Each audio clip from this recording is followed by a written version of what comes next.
혜수가, 나도 곧 따라갈게. 시한부 선고를 받은 5천억 재벌회장이 눈 내리는 묘비 앞에서 통곡했습니다. 평생을 원망했던 전처였어요. 그런데 어머니가 숨을 거두며 남긴 한마디가 30년의 진실을 송두리째 뒤집었죠. 아저씨, 왜 우리 엄마 무덤 앞에서 우세요? 문석은 그 자리에서 얼어붙었습니다. 한별의 눈매가 자신의 젊은 시절과 똑같았거든요. 도대체 30년 전 그날 밤 무슨 일이 있었던 걸까요? 그리고 이 만남이 불러올 눈물의 이야기는 무엇일까요? 사연 시작 전 구독과 좋아요로 함께 해주세요. 국내 최고 대학병원 VIP 병동은 고요했습니다. 복도 끝 1호실, 그 안에서 심전도 기계가 규칙적으로 삐익 소리를 내고 있었죠. 창밖으로는 늦가을 햇살이 희미하게 스며들었지만 병실안 공기는 소독약 냄새와 함께 무겁게 가라앉아 있었어요. 강문석 회장은 침대 옆 의자에 앉아 어머니의 손을 잡고 있었습니다. 한때 그 손이 얼마나 단단했는지 기억납니다. 아버지가 돌아가시고 거의 망해가던 회사를 떠맡았을 때 등을 떠밀며 힘을 주던 손이었거든요. 새벽까지 서류를 검토하는 아들에게 따뜻한 숭늉을 가져다 주던 손이기도 했죠.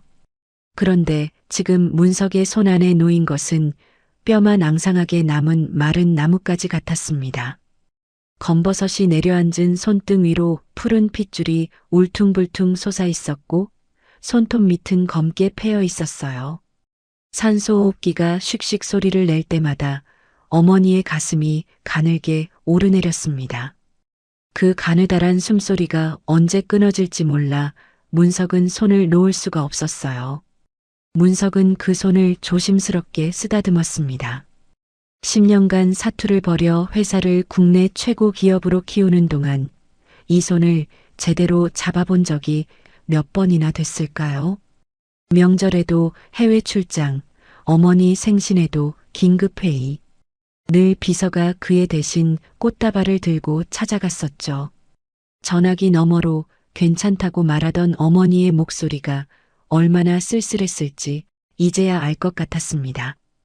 그때 장옥미 여사의 눈꺼풀이 가늘게 떨렸습니다.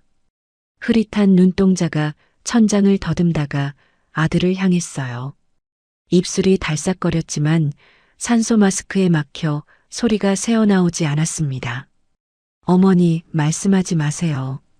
힘드시잖아요. 문석이 몸을 앞으로 숙였습니다. 하지만 옥미는 떨리는 손을 들어 마스크를 벗기려 했어요. 손가락에 힘이 없어 자꾸만 미끄러졌지만 그 눈빛만은 간절했습니다. 문석이 조심스럽게 마스크를 살짝 내리자 옥미의 입에서 거친 숨소리와 함께 말이 흘러나왔습니다. 미안하다. 내가 죄인이다. 목소리가 너무 작아서 문석은 귀를 어머니의 입술 가까이 가져갔어요. 갑자기 무슨 말씀이세요, 어머니? 어머니가 왜 죄인이에요? 해숙이, 그의 문석의 심장이 덜컥 내려앉았습니다. 30년 동안 한 번도 어머니 입에서 나오지 않았던 이름이었거든요. 전 부인 윤혜숙. 어느 날 갑자기 짐을 싸서 떠나버린 여자. 회사가 휘청거리던 그 시절 앞날이 보이지 않는 남편이 싫어서 도망친 거라고 30년을 믿어왔죠. 해숙이가 왜요? 내가 그 아이 보고 나가라 했어. 문석의 눈이 커졌습니다. 옥미의 눈가에서 눈물이 한 줄기 흘러내렸어요. 주름 사이로 파고드는 그 눈물이 베개를 적셨습니다. 네 앞길 막는다고. 내가 쫓아냈어. 그땐 그게 옳은 건 줄 알고. 그게 무슨... 문석의 목소리가 떨렸습니다. 머릿속이 하얘지는 것 같았어요. 옥미는 마지막 힘을 짜내듯 말을 이었습니다. 가난한 집 딸이 내 새끼 발목 잡을까봐 어미를 용서해다오. 그 순간 심전도 기계의 규칙적인 소리가 길게 늘어지며 단조로운 선으로 바뀌었습니다. 문석은 어머니의 손을 잡은 채 굳어버렸어요. 의료진이 달려왔지만 그의 귀에는 아무 소리도 들리지 않았습니다. 어머니의 마지막 고백만이 머릿속에서 메아리 쳤죠. 장례식장은 정재계 인사들로 발디딜 틈이 없었습니다. 화환이 복도까지 늘어섰고 조문객들의 위로 인사가 끊이지 않았어요. 하지만 상주석에 앉은 문석의 눈은 초점을 잃고 있었습니다. 악수를 하고 고개를 숙여도 그의 머릿속에는 오직 한 사람만 맴돌았거든요. 윤혜숙. 30년 전 그녀가 떠나던 날 문석은 출장 중이었습니다. 돌아와 보니 옷가지 몇 벌만 사라져 있었고 이혼 서류가 식탁 위에 놓여 있었죠. 전화도 편지도 없었어요. 문석은 그녀가 자신을 버린 거라고 생각했습니다. 그래서 미워했어요. 잊으려고 일에만 매달렸고 재혼도 하지 않았습니다. 그런데 그게 아니었던 겁니다. 김 비서. 예, 회장님. 내일 일정 다 취소해. 네. 내일 이사회가. 취소해.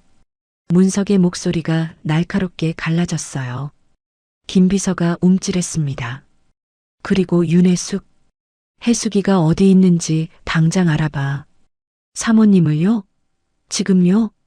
지금 당장. 문석의 눈에 핏발이 섰습니다. 김 비서는 더 이상 묻지 못하고 급히 전화기를 들고 나갔습니다. 문석은 텅 빈 귀빈실에 홀로 남겨졌어요.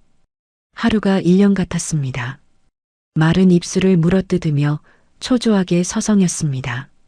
살아만 있어라. 제발 살아만 있어. 어머니가 쫓아냈으니 얼마나 고생했을까. 내가 가서 빌어야지. 무릎이 닳도록 빌어서라도 데려와야지. 옥미의 장례식이 마무리된 다음 날, 김 비서가 문석을 찾아왔습니다. 그런데 항상 침착하던 그의 표정이 이상했어요. 얼굴은 하얗게 질려 있었고 손에 든 핸드폰이 미세하게 떨리고 있었죠. 문석은 본능적으로 불길함을 느꼈습니다. 찾았나? 어딘가? 서울인가? 아니면 지방? 문석이 다급하게 물었습니다. 김 비서는 그의 눈을 피하며 고개를 푹 숙였습니다. 송구합니다, 회장님. 뜸 들이지 말고 말해. 혜숙이 어디 있어? 그게. 김 비서가 마른 침을 삼키며 어렵게 입을 떼었습니다. 목소리가 물기에 젖어 있었습니다. 이미 돌아가셨다고 합니다. 순간 문석의 귀에서 삐이하는 이명 소리가 들렸습니다. 세상이 멈춘 것 같았죠. 숨이 턱 막혀 말이 나오지 않았습니다. 뭐라고? 지병으로 투병하시다가 1년 전에 사망하셨다고 합니다. 거짓말. 제대로 알아본 거 맞아? 문석이 헛웃음을 흘렸습니다. 1년 전이라니. 내가 모를 리가 없어. 나 강문석이야. 대한민국에서 모르는 거 없는 강문석이라고. 면목 없습니다, 회장님. 문석은 비틀거리며 소파에 주저앉았습니다. 하늘이 무너진다는 게 이런 걸까요? 30년을 미워했는데, 30년을 오해했는데, 이제야 진실을 알았는데 사죄할 기회조차 없다는 사실이 문석의 가슴을 난도질했습니다. 잠시 멍하니 있던 문석이 벌떡 일어났습니다. 눈빛이 텅 비어 있었지만 기이한 집념으로 번들거렸습니다. 어디야? 네. 혜숙이 있는 곳. 어디냐고. 그게 경기도 외곽에 있는. 차 대기시켜. 지금 바로 출발해. 경기도 외곽의 공원묘지는 관리가 제대로 안 된 곳이었습니다. 바람이 불 때마다 마른 풀잎들이 서걱거리는 소리를 냈는데 마치 잊혀진 영혼들이 속삭이는 것 같았죠. 문석은 비틀거리는 다리를 이끌고 언덕을 올랐어요. 가슴이 답답했지만 멈출 수 없었습니다. 윤혜숙. 그 이름이 적힌 작은 비석 앞에 섰을 때 문석의 무릎이 꺾였습니다. 비석은 한없이 초라했어요. 이끼가 끼고 글씨가 희미해진 값싸 보이는 돌덩이였죠. 주변에는 조화 하나 없었고 봉분 위로는 잡초가 무성하게 자라 있었습니다. 문석은 그 자리에 주저앉아 통곡했어요. 65년 인생에서 이렇게 운 적이 없었습니다. 회사가 부도 직전까지 갔을 때도 아버지가 돌아가셨을 때도 이악 물고 버텼거든요. 하지만 지금은 참을 수가 없었습니다. 30년 동안 원망했던 여자가 사실은 쫓겨난 거였다니. 그 세월 동안 얼마나 힘들었을까요? 어떻게 살았을까요? 그때 인기척이 느껴졌어요. 문석이 황급히 양복 소매로 눈물을 훔치며 고개를 돌렸습니다. 낡은 패딩을 입은 젊은 여자가 남자아이를 업고 서 있었어요. 소매는 해지고 단추 하나가 떨어져 나간 자리에 실밥이 풀려 있었습니다. 여자의 손에는 조화가 들려 있었는데 문방구에서 1,000원에 팔 법한 싸구려 꽃처럼 보였죠. 여자가 고개를 들어 문석을 바라봤습니다. 그 순간 문석은 숨이 멎는 것 같았어요. 그녀의 눈매가 거울 속 자신의 젊은 시절과 닮아 있었거든요. 날카롭게 올라간 눈꼬리, 깊은 쌍꺼풀. 문석의 심장이 쿵 하고 내려앉았습니다. 엄마, 할아버지 왜 울어? 여자의 등에 엎인 아이가 물었습니다. 서너 살쯤 되어 보이는 남자아이였어요. 빨갛게 얼어있는 볼에 털모자 밑으로 까만 눈이 또롱또롱 빛났습니다. 여자가 경계하는 눈빛으로 문석에게 다가왔어요. 누구세요? 저희 어머니를 아시는 분이세요? 어머니. 그 호칭에 문석의 가슴이 덜컥 내려앉았습니다. 해숙의 딸이라면 해숙이 재혼해서 낳은 아이일 거라고 생각했어요. 나이가 25쯤 되어 보였거든요. 그런데 저 눈매는 뭐란 말입니까? 오래전에, 아주 오래전에 알던 사이였습니다.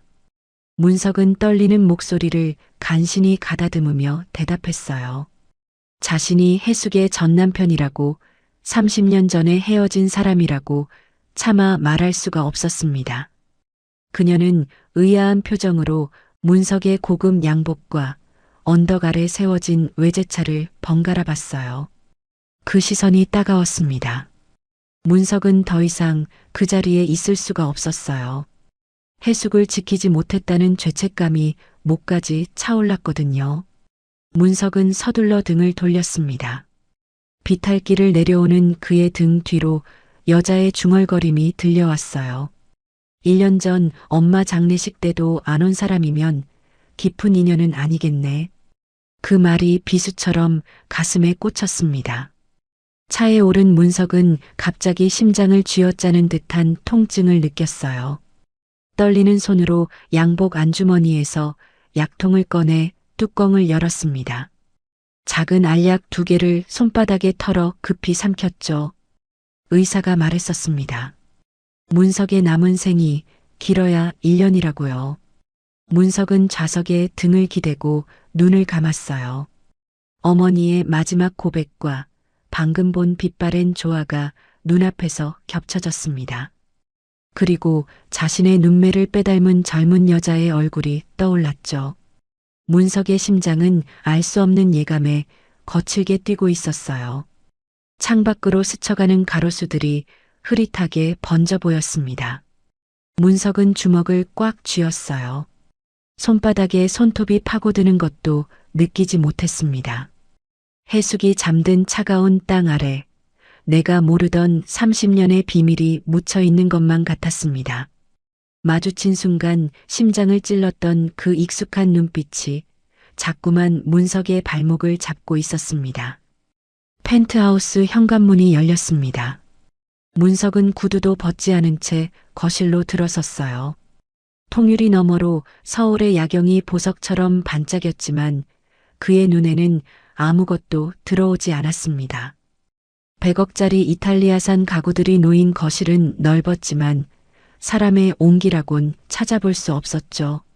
30년간 홀로 살아온 이 집이 오늘따라 유독 싸늘하게 느껴졌어요. 공기청정기가 돌아가는 소리만 웅웅거렸습니다. 문석은 서재로 들어가 위스키 병을 꺼냈습니다. 캐비닛 문을 여는 손이 떨렸어요.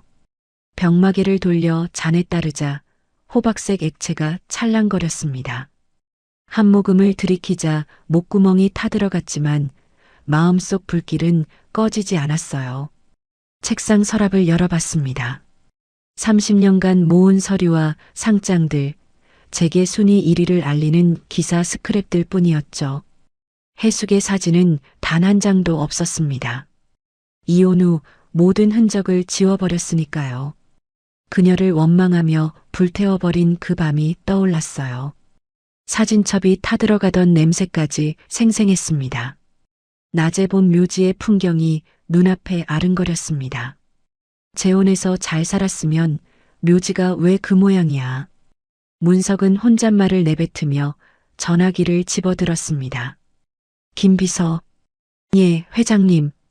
이 시간에 무슨 일이십니까? 낮에 갔던 그 묘지. 거기 있던 여자 당장 조사해. 네. 여자요? 남자아이 업고 있던 젊은 여자 있잖아. 당장 알아봐. 누군지, 어디 사는지, 뭘 하는지 전부 다. 전화기 너머로 김비서가 당황하는 기색이 느껴졌어요. 하지만 문석의 목소리가 평소와 달리 갈라지고 있다는 걸 감지했는지 곧 낮은 목소리로 대답했습니다. 알겠습니다. 최대한 빨리 조사하겠습니다. 며칠 뒤 김비서가 두툼한 서류 봉투를 들고 회장실로 들어왔어요. 문석은 자리에서 벌떡 일어났습니다. 서류를 받아드는 손끝이 떨렸죠. 해숙이 행복하게 살았다는 내용이길 바라면서도 한편으로는 아니길 바라는 마음이 함께했어요. 그녀가 행복했다면 다행이지만 그렇다면 자신은 완전히 잊힌 사람이 되는 거니까요. 첫 장을 넘기자 증명사진이 눈에 들어왔습니다. 묘지에서 본 그 여자였어요. 화장기 없는 얼굴, 입술 끝이 살짝 내려간 표정.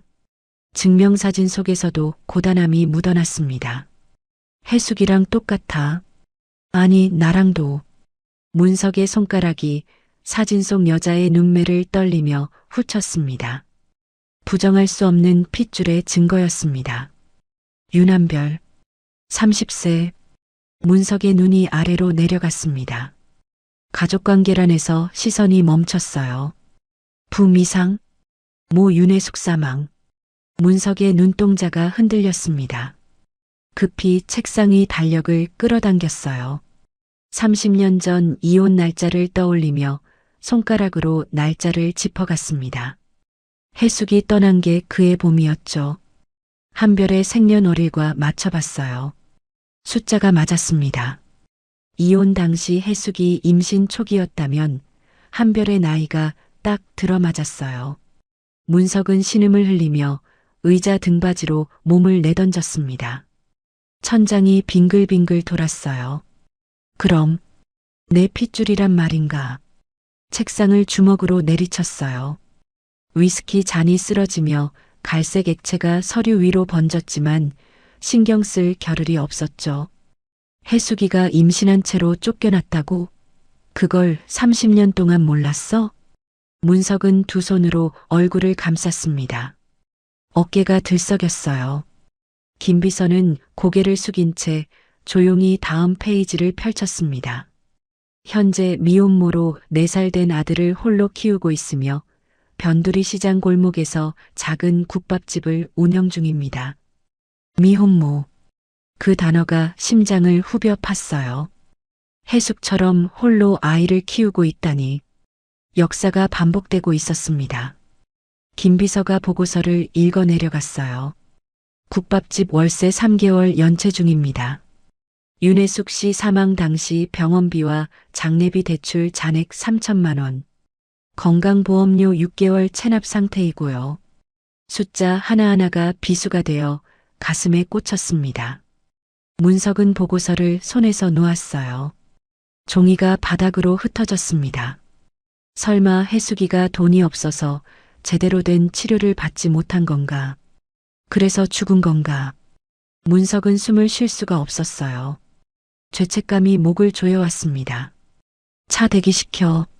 문석이 벌떡 일어났습니다. 회장님, 지금 밤 10시가 넘었습니다. 내일 아침에 당장 가봐야겠어. 문석은 이미 코트를 집어들고 있었어요. 김비서는 더 이상 말리지 못하고 뒤를 따랐습니다.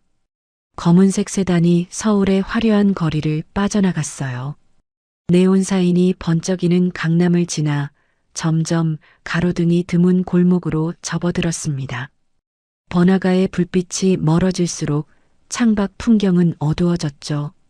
고급 백화점과 브랜드 매장이 사라지고 간판 글씨가 벗겨진 낡은 가게들이 나타났어요. 차가 더 이상 들어갈 수 없는 좁은 골목 입구에서 멈췄습니다. 문석은 차에서 내려 직접 걸었어요. 낡은 간판들이 삐걱거리는 골목, 금이 간 시멘트 바닥, 곳곳에 쌓인 쓰레기 봉투에서 쉰내가 올라왔습니다. 그가 살아온 세계와는 완전히 다른 곳이었죠. 붉은 벽돌에 낡은 다세대 주택이 나타났습니다. 문석의 발걸음이 멈췄어요. 건물 아래 반쯤 땅에 묻힌 창문에서 희미한 불빛이 새어나오고 있었습니다. 반지하. 그곳이 한별의 집이었어요. 좁은 계단을 내려가자 곰팡이 냄새가 코를 찔렀습니다. 벽에는 습기로 인한 얼룩이 번져 있었고 바닥은 축축하게 젖어 있었어요. 녹슨 철대문 앞에서 문석은 발을 뗄 수가 없었습니다. 창문 틈으로 새어나오는 형광등 불빛이 깜빡거렸어요. 전구가 나가기 직전인 것 같았습니다. 그때 열린 창문 틈으로 목소리가 들려왔어요. 엄마, 수호 배고파? 고기 먹고 싶어. 어린아이의 투정 섞인 목소리였습니다. 문석의 심장이 쿵 내려앉았어요. 수호야, 꾹 참았다가 내일 어린이집 가서 점심 많이 먹어. 끝나면 엄마 국밥집으로 와. 국밥 먹자. 한별의 목소리가 들렸습니다. 애써 밝게 말하려 했지만 끝이 떨리고 있었어요. 또 국밥이야? 왜 맨날 국밥만 먹으라 해? 미안해. 엄마가 돈 많이 벌어서 꼭 맛있는 거 사줄게. 오래된 알루미늄 샤시는 방음이 전혀 되지 않는 듯 했습니다. 환기를 위해 살짝 열어둔 틈 사이로 집안의 소리가 고스란히 흘러나왔죠. 덜커덩. 냉장고 문이 힘겹게 열리는 소리마저 선명했습니다. 하지만 곧 텅 빈 울림과 함께 닫혔습니다. 차려줄 음식이 마땅치 않은 걸까요? 문석은 입을 틀어막았어요. 무릎에 힘이 풀렸습니다. 하루도 잊을 수 없었던 해숙. 그녀의 피를 이은 아이가, 배고프다고 칭얼대는 손주가 먹을 게 없어서 굶고 있었어요. 아직 한별이 자신의 딸인지 확신할 수는 없었습니다. 하지만 해숙의 핏줄임은 분명했죠. 당장이라도 문을 박차고 들어가 지갑을 털어주고 싶었어요. 하지만 그랬다간 미친 노인 취급을 받을 게 뻔했습니다. 30년 만에 나타난 아빠가 아니라 밤중에 찾아온 수상한 노인이 될 테니까요. 방 안에서 나직한 노랫소리가 흘러나왔습니다. 한별이 수호를 재우며 부르는 자장가였어요. 가사는 들리지 않았지만 그 멜로디가 슬프게 떨렸습니다. 목이 메어 끊어질 듯한 그 노랫소리가 문석의 가슴을 후볐어요. 해숙도 저렇게 한별을 재웠겠죠. 홀로 아이를 키우며 얼마나 많은 밤을 저렇게 울먹이며 보냈을까요? 문석은 녹슨 대문 기둥을 붙잡았어요. 다리에 힘이 풀려 주저앉을 것 같았습니다. 소리 없는 눈물이 주름진 볼을 타고 흘러내렸어요. 검버섯이 핀 손등으로 눈가를 훔쳤지만 눈물은 멈추지 않았습니다. 해수가, 내가 죽일 놈이다. 김비서가 다가와 문석의 팔을 부축했습니다. 문석은 눈물 범벅이 된 얼굴을 돌리지도 않은 채 중얼거렸어요. 가자. 내일 날 박는 대로 다시 오자. 무거운 발걸음을 돌렸습니다. 등 뒤로 자장가 소리가 점점 멀어졌어요. 계단을 올라오는 동안 그 가녀린 노랫소리가 귓가에 맴돌았습니다. 돌아가는 차 안에서 문석은 한마디도 하지 않았습니다. 창밖을 멍하니 바라보다가 입을 열었어요. 내일 일정 전부 취소해. 문석은 휴대폰을 꺼내 한별의 국밥집 주소를 검색했습니다. 화면에 뜬 작은 점을 손가락으로 짚었어요. 시장 골목 안쪽, 이름도 없는 작은 가게. 그곳에서 해숙의 딸이, 어쩌면 자신의 딸이 하루하루를 버티고 있었습니다. 문석은 그 화면을 바라보며 밤을 꼬박 새웠어요. 30년이라는 세월이 만든 간극. 그걸 어떻게 메워야 할지 문석은 아직 알지 못했습니다. 하지만 한 가지는 분명했어요. 이대로 모른 척할 수는 없다는 것. 동이 트기 시작했습니다. 창밖으로 여명이 번져오는데 문석의 눈은 여전히 휴대폰 화면에 고정되어 있었어요. 30년의 세월을 건너 비로소 아빠가 되기 위한 생애의 가장 길고 떨리는 아침이 밝아오고 있었습니다. 다음 날 아침 문석은 드레스룸 앞에 섰습니다. 수행기사가 건네준 낡은 점퍼를 들고 한참을 망설였어요. 평생 이태리제 맞춤 정장만 걸쳤던 사람이었거든요. 하지만 오늘은 달랐습니다. 점퍼를 걸치고 모자를 깊이 눌렀었어요. 거울에 비친 모습이 낯설었습니다. 재벌 회장이 아니라 영락없이 동네 노인이었죠. 문석은 수행원도 없이 택시를 잡아탔습니다. 기사가 백미러로 힐끗 쳐다봤지만 아무 말 하지 않았어요. 창밖으로 스쳐가는 거리를 보며 어젯밤 들었던 자장가가 귓가에 맴돌았습니다. 목이 메어 끊어질 듯했던 그 노랫소리가요. 시장 골목 어귀에서 내린 문석은 좁은 길을 걸어 들어갔습니다. 생선 비린내와 채소 냄새가 섞인 시장 특유의 공기가 코를 찔렀어요. 좌판에서 물건을 파는 상인들의 목소리가 웅성거렸습니다. 가게 앞에 다다랐을 때 검은색 승합차가 서 있었어요. 안에서 고성이 터져 나왔습니다. 문석이 문틈으로 안을 들여다봤어요. 은색 양복을 입은 남자 둘이 가게 안을 휘젓고 다니고 있었습니다. 사채업자들이었죠. 아줌마, 이자 밀린 게 벌써 며칠이야? 애 핑계 대지 말고 돈을 내놓으라고. 한별이 두 손을 모으고 고개를 숙였습니다. 어깨가 움츠러들어 있었어요. 죄송합니다. 하루도 안 빠지고 장사하고 있으니 조금만 기다려주세요. 문석은 피가 거꾸로 솟는 것 같았어요. 당장이라도 뛰어들어가 호통을 치고 싶었지만 꾹 참았습니다. 지금 나서면 모든 게 틀어질 테니까요. 사채업자 하나가 테이블을 발로 걷어찼어요. 쩌렁하는 소리와 함께 숟가락통이 바닥에 쏟아졌습니다. 쇠 부딪히는 소리가 날카롭게 울렸어요. 한별은 고개를 숙인 채 꼼짝도 하지 못했습니다. 다음 주까지 못 갚으면 각오해. 사채업자들이 나가자 한별은 흐트러진 의자 앞에 주저앉았어요. 어깨가 들썩였습니다. 소리 없이 우는 모습이 문석의 가슴을 쥐어짰어요. 손으로 입을 틀어막고 흐느끼는 뒷모습이 30년 전 해숙과 겹쳐 보였습니다. 문석은 모자를 고쳐 쓰고 인기척을 내며 안으로 들어갔어요. 한별이 화들짝 놀라 눈물을 훔치더니 억지 미소를 지었습니다. 어서 오세요. 목소리가 떨렸지만 애써 밝게 말하려는 게 느껴졌어요. 눈두덩이 빨갛게 부어 있었습니다.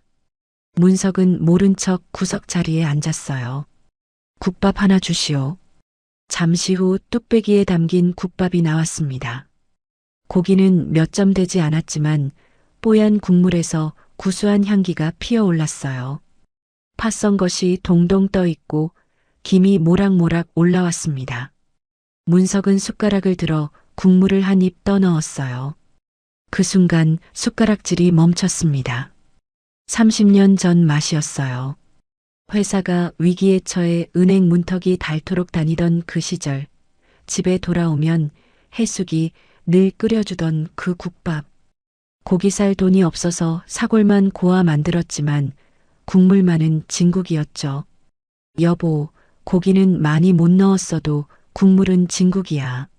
많이 먹어요. 해숙의 목소리가 환청처럼 귓가를 스쳤습니다. 앞치마를 두르고 웃던 그 얼굴이 눈앞에 아른거렸어요. 새벽부터 사골을 고아 만든 국물이라며 힘내라며 밥 공기에 밥을 수북이 퍼주던 손길. 문석은 고개를 숙여 국밥에 얼굴을 묻었습니다. 뜨거운 김이 올라와 눈가가 젖었는지 눈물이 흘러내리는 건지 알 수 없었어요. 어깨가 가늘게 떨렸습니다. 식사를 마치고 계산을 하려는데 한별이 앞치마를 벗으며 급히 밖으로 나갔어요. 브레이크 타임인 모양이었습니다. 문석도 조용히 뒤를 따랐죠. 근처 어린이집 앞이었어요. 하원 시간이라 아이들이 쏟아져 나오고 있었습니다. 수호가 엄마를 발견하고 환하게 웃으며 뛰어왔어요. 엄마. 그 순간 수호의 발이 돌부리에 걸렸습니다. 작은 몸이 앞으로 쏠렸어요. 한별보다 문석의 몸이 먼저 움직였습니다. 자신도 모르게 달려가 쓰러지는 수호를 받아 일으켰어요. 무릎에 묻은 흙을 손으로 털어주자 수호가 울음을 그치고 문석의 얼굴을 올려다봤습니다. 무덤 할아버지다. 할아버지. 그 단어가 문석의 심장을 관통했어요. 할아버지, 안 아파요. 고마워요. 수호가 고사리 같은 손으로 문석의 점퍼에 묻은 흙을 털어줬어요. 작은 손가락이 서툴게 움직였습니다. 그 손길이 가슴을 먹먹하게 했어요. 한별이 달려왔습니다. 놀란 표정으로 연신 고개를 숙였어요. 죄송합니다, 어르신. 다치신 데는 없으세요? 그런데 어르신이 여긴 어떻게? 한별의 시선이 문석의 낡은 점퍼를 훑쳤어요. 묘지에서 봤던 고급 양복과는 전혀 달랐죠. 한별의 눈에 걱정이 어렸습니다. 며칠 전 묘지에서 그토록 서럽게 울던 분이 갑자기 형편이 어려워지신 건가 싶었어요. 아니요, 애가 안 다쳤으면 됐소. 지나가는 길에 들렀다가 문석은 얼버무리며 수호의 머리를 쓰다듬었습니다. 씩씩하구나. 그리고 황급히 발걸음을 돌렸어요. 다음 날도 그 다음 날도 문석이 찾아왔습니다. 한별은 의아했지만 묻지 않았어요. 한 푼이라도 아쉬운 상황에서 손님을 쫓아낼 수는 없었거든요. 뭔가 사정이 있겠거니 생각했습니다. 하지만 더 큰 위기가 닥쳤어요. 점심시간이 지난 어느 날 험악한 인상의 남자가 가게로 들어왔습니다. 건물주였어요. 월세 밀린 게 벌써 몇 달째야. 이럴 거면 방 빼시라고요. 쩌렁쩌렁한 건물주의 외침에 수호가 구석에서 벌벌 떨었습니다. 작은 몸을 웅크리고 두 손으로 귀를 막았어요. 한별이 건물주의 바짓가랑이를 붙잡았습니다. 사장님, 제발이요. 갈 곳이 없어서 그래요. 조금만 더. 이 광경을 문 밖에서 지켜보던 문석의 눈빛이 싸늘하게 변했어요. 더 이상 참을 수 없었습니다.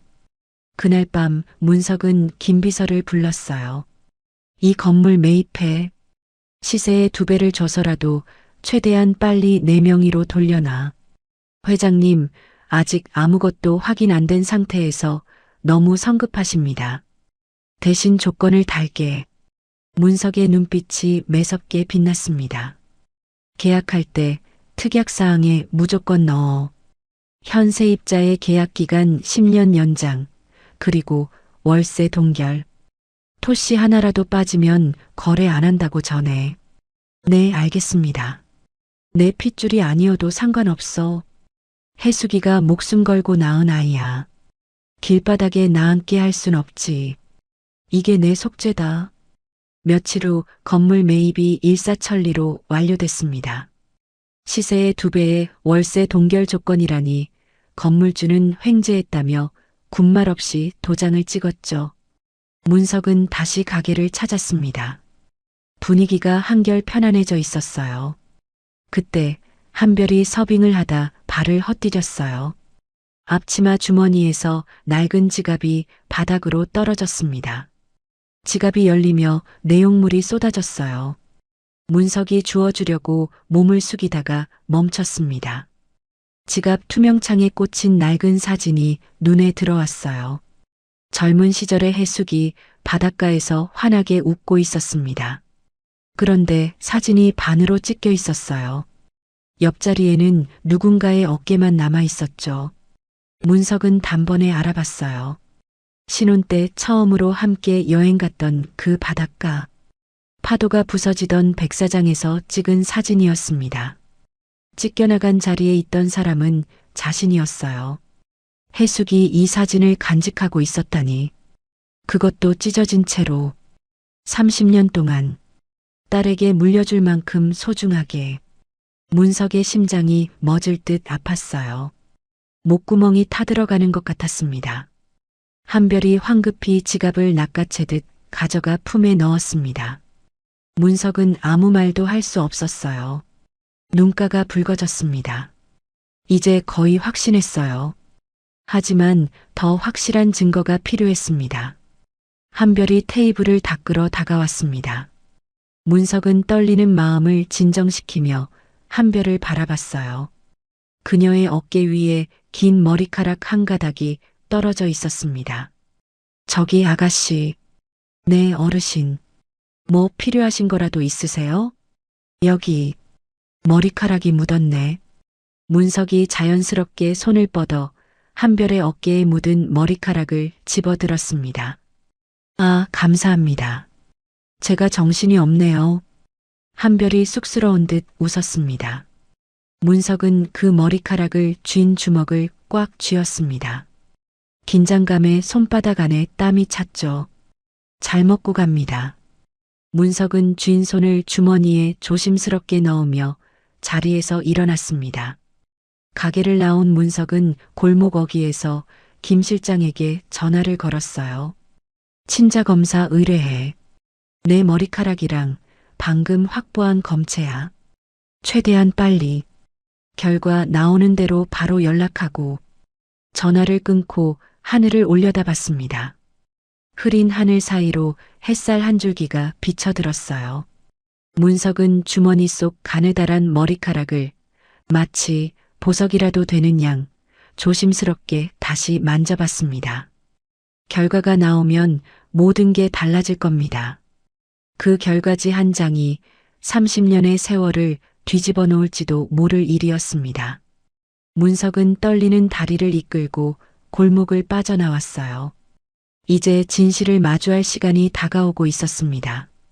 다음 날 아침 문석은 김비서를 불러 파격적인 지시를 내렸습니다. 앞으로 오후 4시 이후 스케줄은 다 비워둬. 결제는 오전에만 할 터이니 그렇게 알도록 해. 김비서의 눈이 휘둥그레졌어요. 30년간 새벽부터 밤까지 회사에 붙어 살던 워커홀릭 회장이 칼퇴근을 선언하다니요. 비서실 전체가 술렁였습니다. 회장님이 무슨 병에 걸리신 거 아니냐는 소문이 돌았죠. 오후 5시 문석은 낡은 점퍼를 걸치고 국밥집 앞 놀이터에 도착했어요. 시장 골목을 지나 좁은 길을 걸어왔습니다. 이제는 이 길이 익숙해졌어요. 어느 집 앞에 고양이가 있는지, 어느 가게 주인이 인사를 건네는지까지 알게 됐죠. 가게 안으로 들어가려다 발걸음을 멈췄습니다. 수호가 놀이터에 나와 있었거든요. 브레이크 타임이 끝나고 저녁 손님들이 들어오기 시작하면 한별은 수호를 가게 안에만 둘 수 없어 놀이터로 내보내는 모양이었어요. 수호는 미끄럼틀 아래서 혼자 흙장난을 하고 있었습니다. 작은 손으로 흙을 파고 나뭇가지로 무언가를 그렸어요. 옆에선 다른 아이들이 엄마나 할머니 손을 잡고 그네를 타고 있었죠. 누군가가 등을 밀어주며 더 높이 올라가는 아이들. 그네가 삐걱거릴 때마다 아이들의 웃음소리가 울려 퍼졌습니다. 수호만 혼자였어요. 그 웃음소리를 등지고 흙바닥만 바라보고 있었죠. 문석의 가슴이 먹먹해졌습니다. 수호가 시소 쪽을 힐끔 쳐다봤어요. 시소는 2명이 타야 하는 놀이기구입니다. 맞은편에 앉아줄 사람이 없으니 수호는 시무룩한 표정으로 고개를 떨궜어요. 작은 어깨가 축 처져 있었습니다. 문석이 천천히 다가갔어요. 수호야. 수호가 고개를 들었습니다. 낯익은 얼굴을 알아보고 눈이 반짝였어요. 무덤 할아버지, 하랩이랑 같이 탈까? 수호의 얼굴이 금세 환해졌어요. 고개를 세차게 끄덕이며 시소로 달려갔습니다. 문석이 맞은편에 앉자 시소가 한쪽으로 기울었어요. 65세 재벌 회장과 4살 꼬마의 몸무게 차이가 컸거든요. 문석은 살짝 엉덩이를 들어 균형을 맞췄습니다. 자, 간다. 으라차. 문석이 기압을 넣으며 시소를 밀었어요. 쿵. 수호의 몸이 하늘로 솟았습니다. 수호의 웃음소리가 놀이터에 퍼졌어요. 쿵, 쿵. 시소가 오르내릴 때마다 수호는 2팔을 벌리며 깔깔거렸습니다. 바람이 수호의 머리카락을 날렸어요. 햇살이 아이의 웃는 얼굴을 비췄습니다. 하늘까지 날아보자. 문석이 소리쳤어요. 평생 이사회에서 냉철한 목소리만 내던 사람이었습니다. 수백억 원짜리 계약서 앞에서도 미동 없던 사람이 4살 꼬마와 시소를 타며 기합을 넣다니요. 문석의 입가에도 맑은 미소가 번졌어요. 주름 사이로 처음 보는 표정이었습니다. 할아버지, 더 높이. 한참을 신나게 타던 그때였습니다. 시소에서 내려온 수호가 갑자기 가슴을 움켜쥐었어요. 헉! 헉! 수호의 웃음소리가 뚝 끊겼습니다. 작은 입술이 파랗게 질린 채 가쁜 숨을 몰아쉬었어요. 문석이 놀라서 달려갔습니다. 수호야, 왜 그러니? 문석이 수호의 등을 황급히 두드렸습니다. 수호는 가슴을 콩콩 치며 힘겨워했어요. 그 모습에 문석의 등골이 서늘해졌습니다. 낯설지 않은 모습이었거든요. 자신이 젊었을 때 조금만 무리하면 심장이 조여오던 그 증상과 너무나 흡사했습니다. 설마, 아니겠지. 내 병까지 닮았을 리가 없어. 다행히 잠시 후 수호의 호흡이 돌아왔습니다. 이제 괜찮다. 수호는 언제 그랬냐는 듯 다시 해맑게 웃었어요. 하지만 문석의 시선은 여전히 불안하게 수호의 가슴팍에 머물렀습니다. 그때 한별이 가게에서 나와 이쪽으로 뛰어왔습니다. 어르신, 또 오셨네요? 한별이 달려왔어요. 얼굴에 미안함이 가득했습니다. 죄송해요. 애가 폐를 끼쳤죠? 바쁘실 텐데. 문석은 불안한 마음을 감추고 땀을 닦으며 손사래를 쳤어요. 아니에요. 늙은이가 심심해서 그럽니다. 이 녀석 덕분에 내가 더 즐거워요. 그날 이후 문석은 오후 5시면 어김없이 놀이터에 나타났습니다. 동네 사람들은 그를 은퇴한 백수 할아버지로 알았어요. 낡은 점퍼에 모자를 눌러 쓴 노인이 매일 놀이터에서 아이와 노는 모습, 누가 봐도 평범한 동네 할아버지였죠. 재계 1위 기업의 회장이라고는 상상도 못할 모습이었습니다. 어느 날 저녁 수호가 놀이터 구석 흙바닥에 나뭇가지로 그림을 그리기 시작했어요. 문석은 벤치에 앉아 지켜봤습니다. 노을이 지는 하늘 아래 수호의 작은 등이 웅크리고 있었어요. 큰 동그라미 하나를 그렸습니다. 수호가 중얼거렸어요. 엄마. 그 옆에 작은 동그라미를 그렸습니다. 수호. 그리고 멈췄어요. 나뭇가지를 든 채 빈 공간을 바라봤습니다. 다른 친구들 그림에는 아빠도 있고 할머니도 있고 할아버지도 있었죠. 수호에겐 없었어요.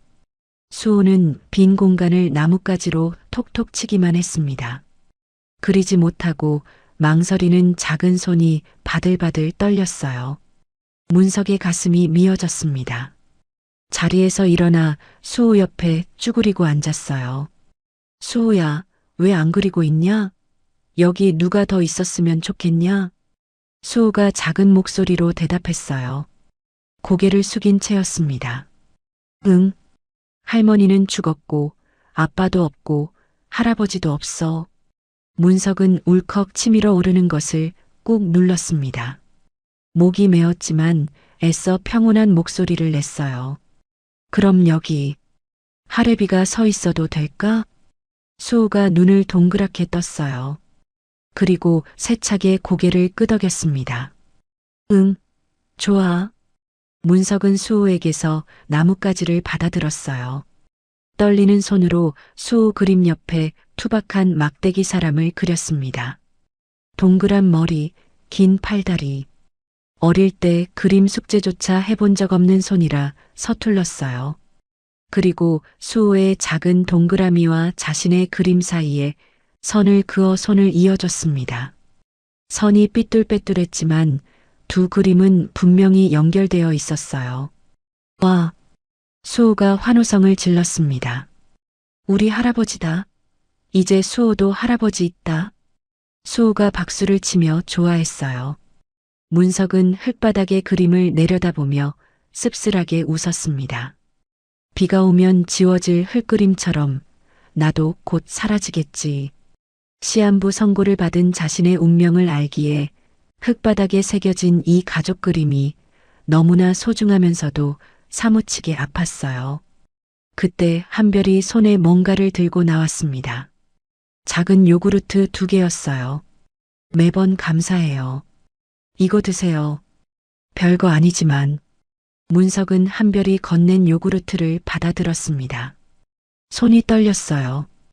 딸이 주는 첫 선물이었습니다. 비록 한별은 모르지만요.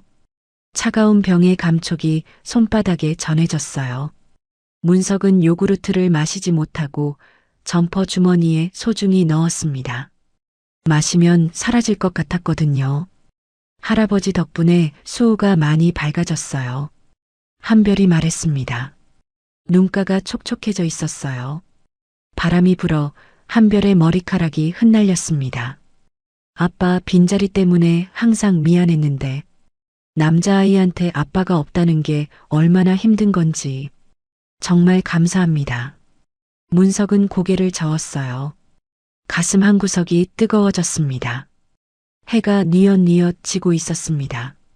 놀이터에 긴 그림자가 드리웠어요. 한별이 수호의 손을 잡고 가게로 돌아가는 뒷모습을 문석은 그림자처럼 한참 동안 지켜봤습니다. 두 사람의 그림자가 하나로 겹쳐 길게 늘어졌어요. 멀리서 수호가 뒤돌아 문석에게 손을 흔들었습니다. 할아버지, 내일 또 봐.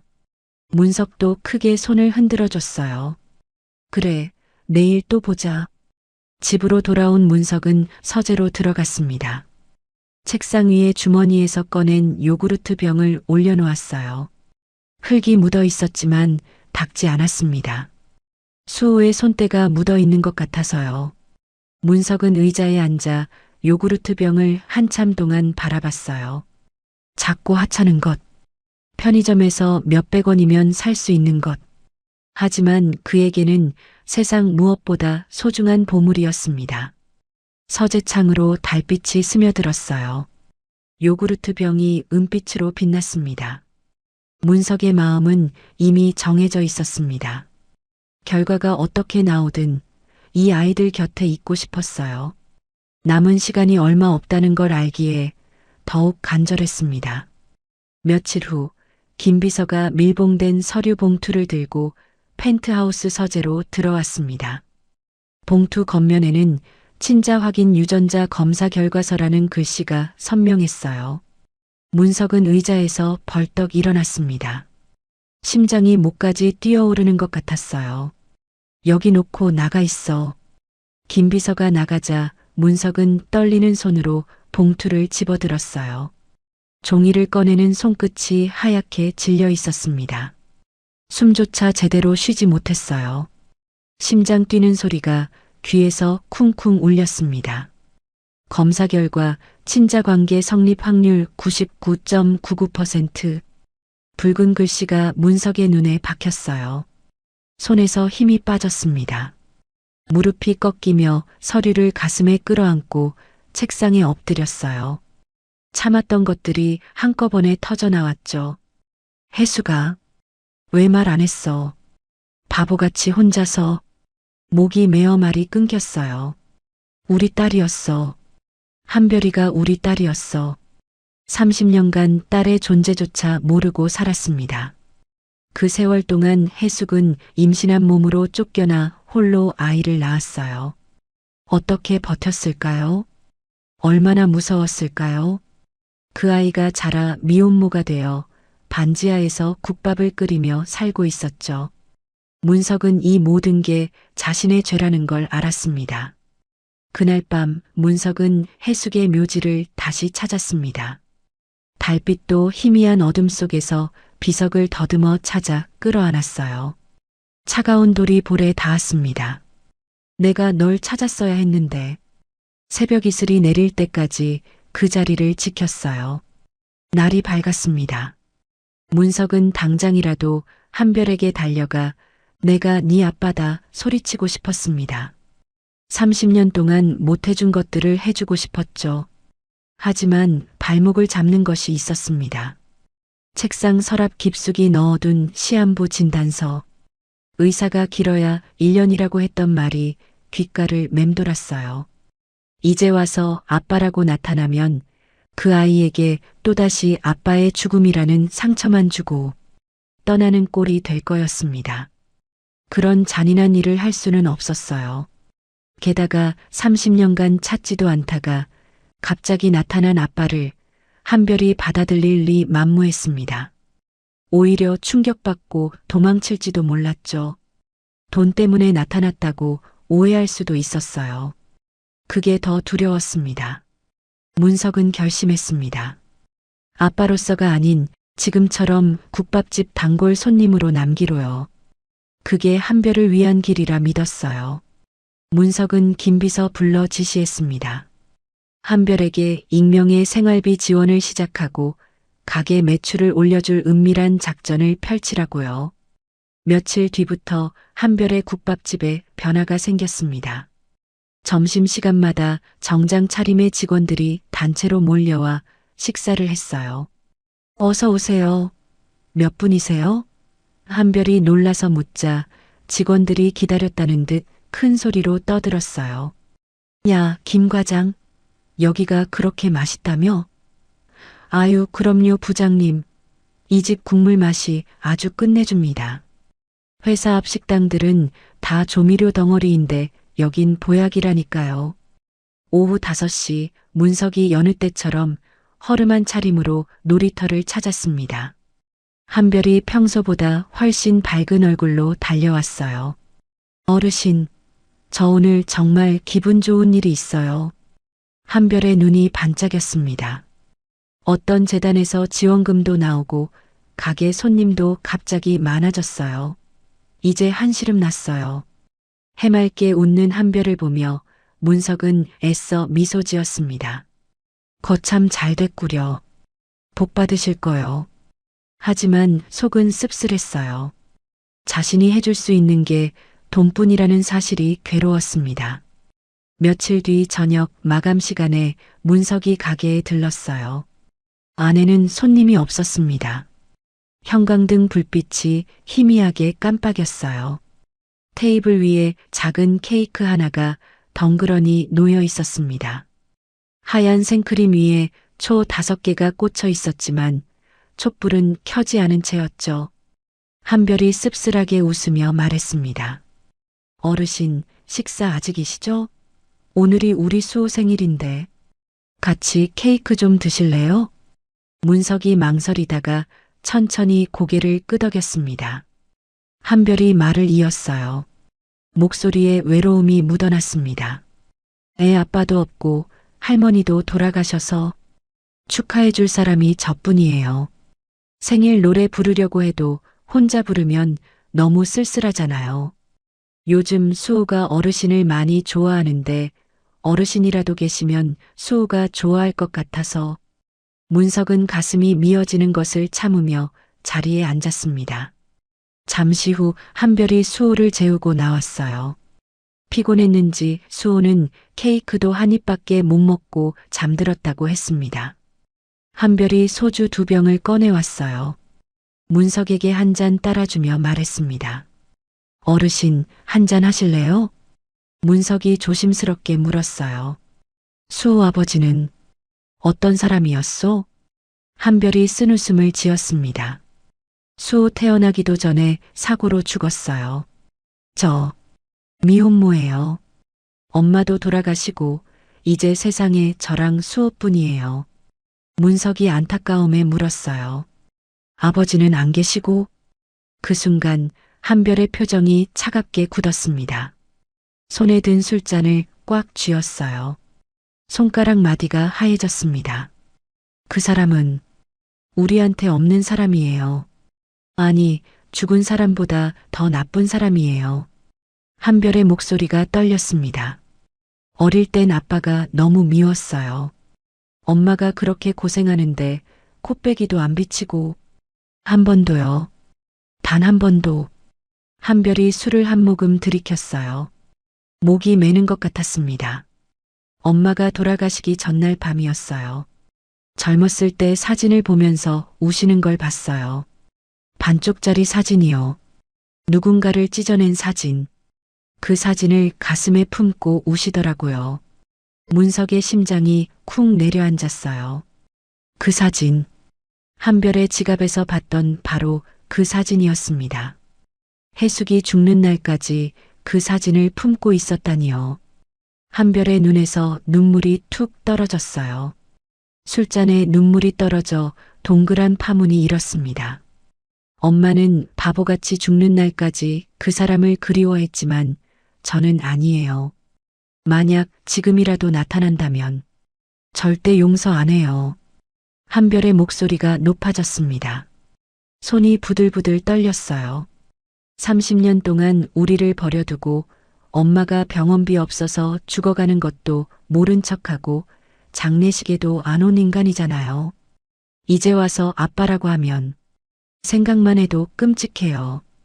한별의 뼈아픈 원망과 독설에 문석은 심장이 난도질 당하는 기분이었어요. 숨을 쉴 수가 없었습니다. 가슴팍이 조여왔어요. 자신이 나서지 못한 것이 다행이라 생각하면서도 절망스러웠습니다. 문석은 죄인처럼 고개를 들지 못했습니다. 그래, 그렇겠구만. 자네 마음이 오죽하겠어. 얼버무리는 게 고작이었어요. 목소리가 기어들어갔습니다. 한별이 술 기운에 피곤해졌는지 테이블에 엎드렸습니다. 금세 잠이 들었어요. 문석은 자신의 점퍼를 벗어 딸의 어깨에 덮어줬습니다.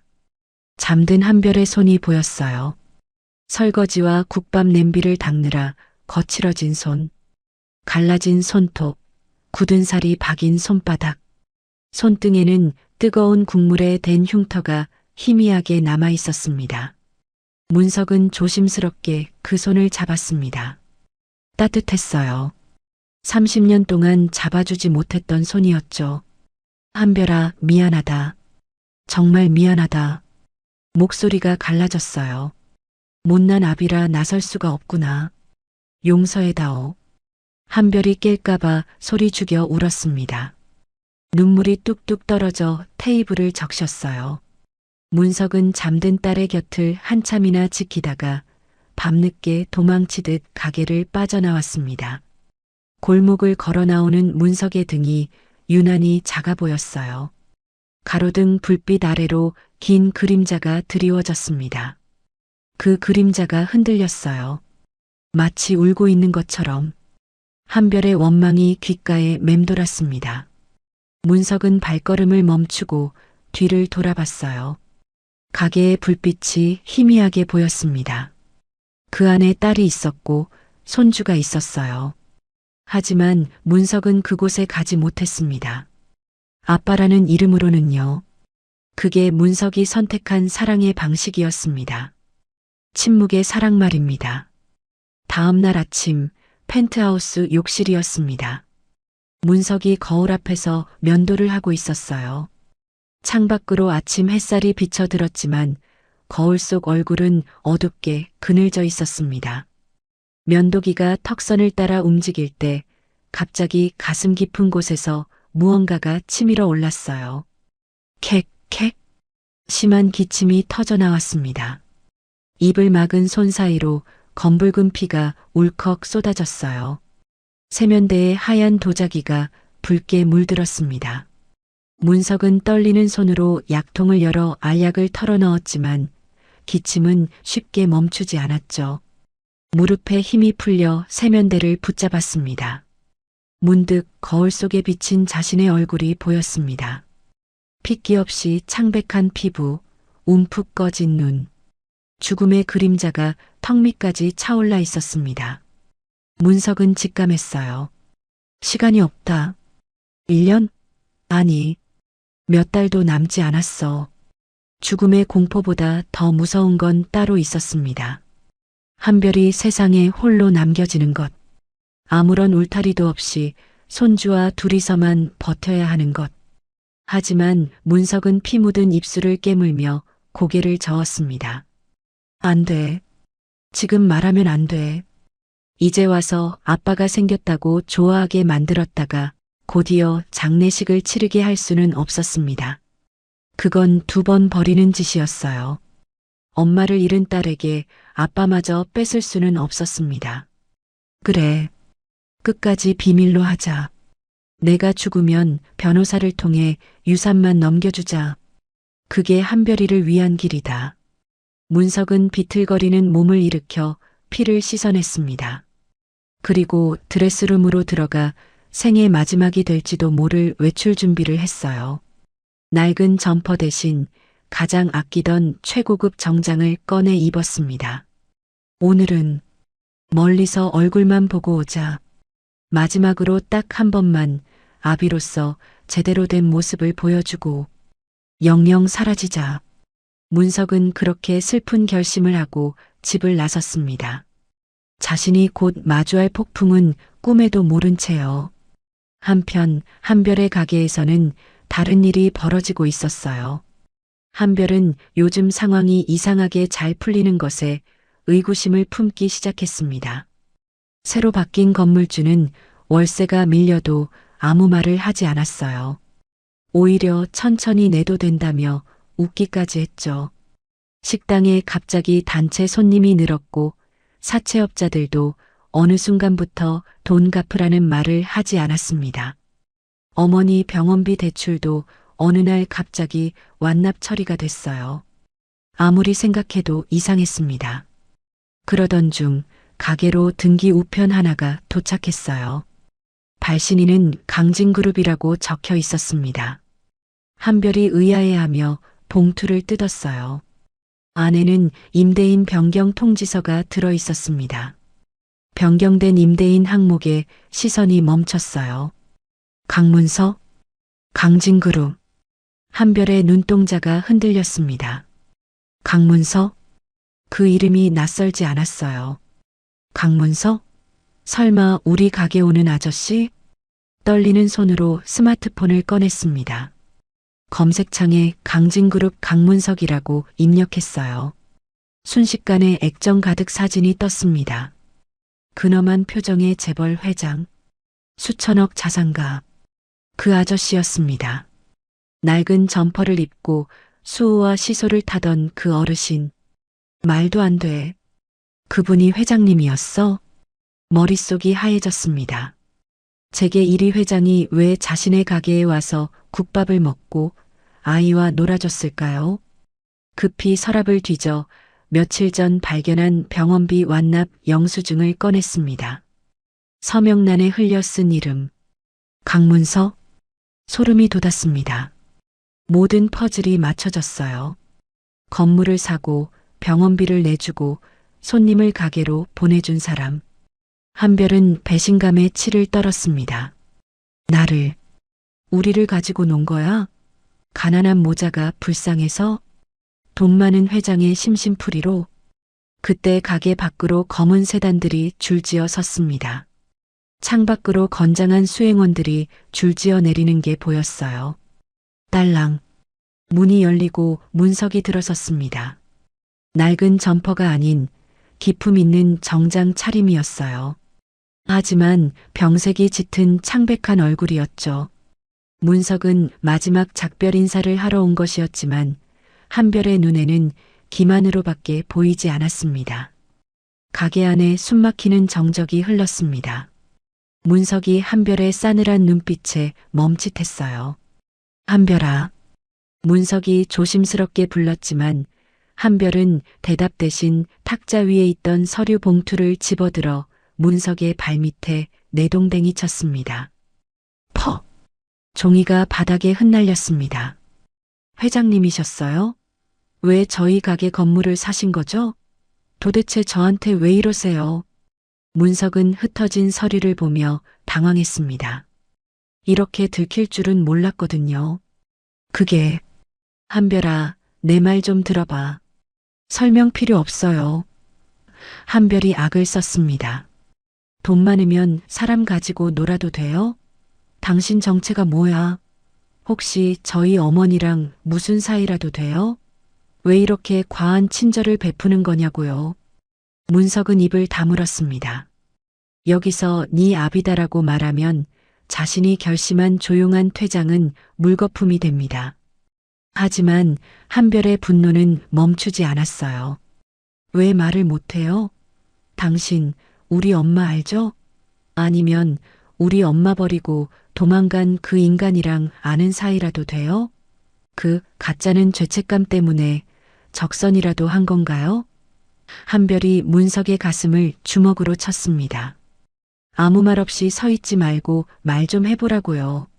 문석은 흔들리는 딸을 보며 무너져 내렸습니다.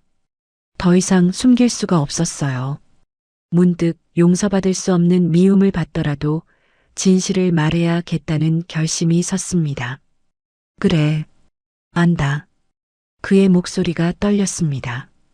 내가 네 아비다. 가게 안에 정적이 흘렀습니다.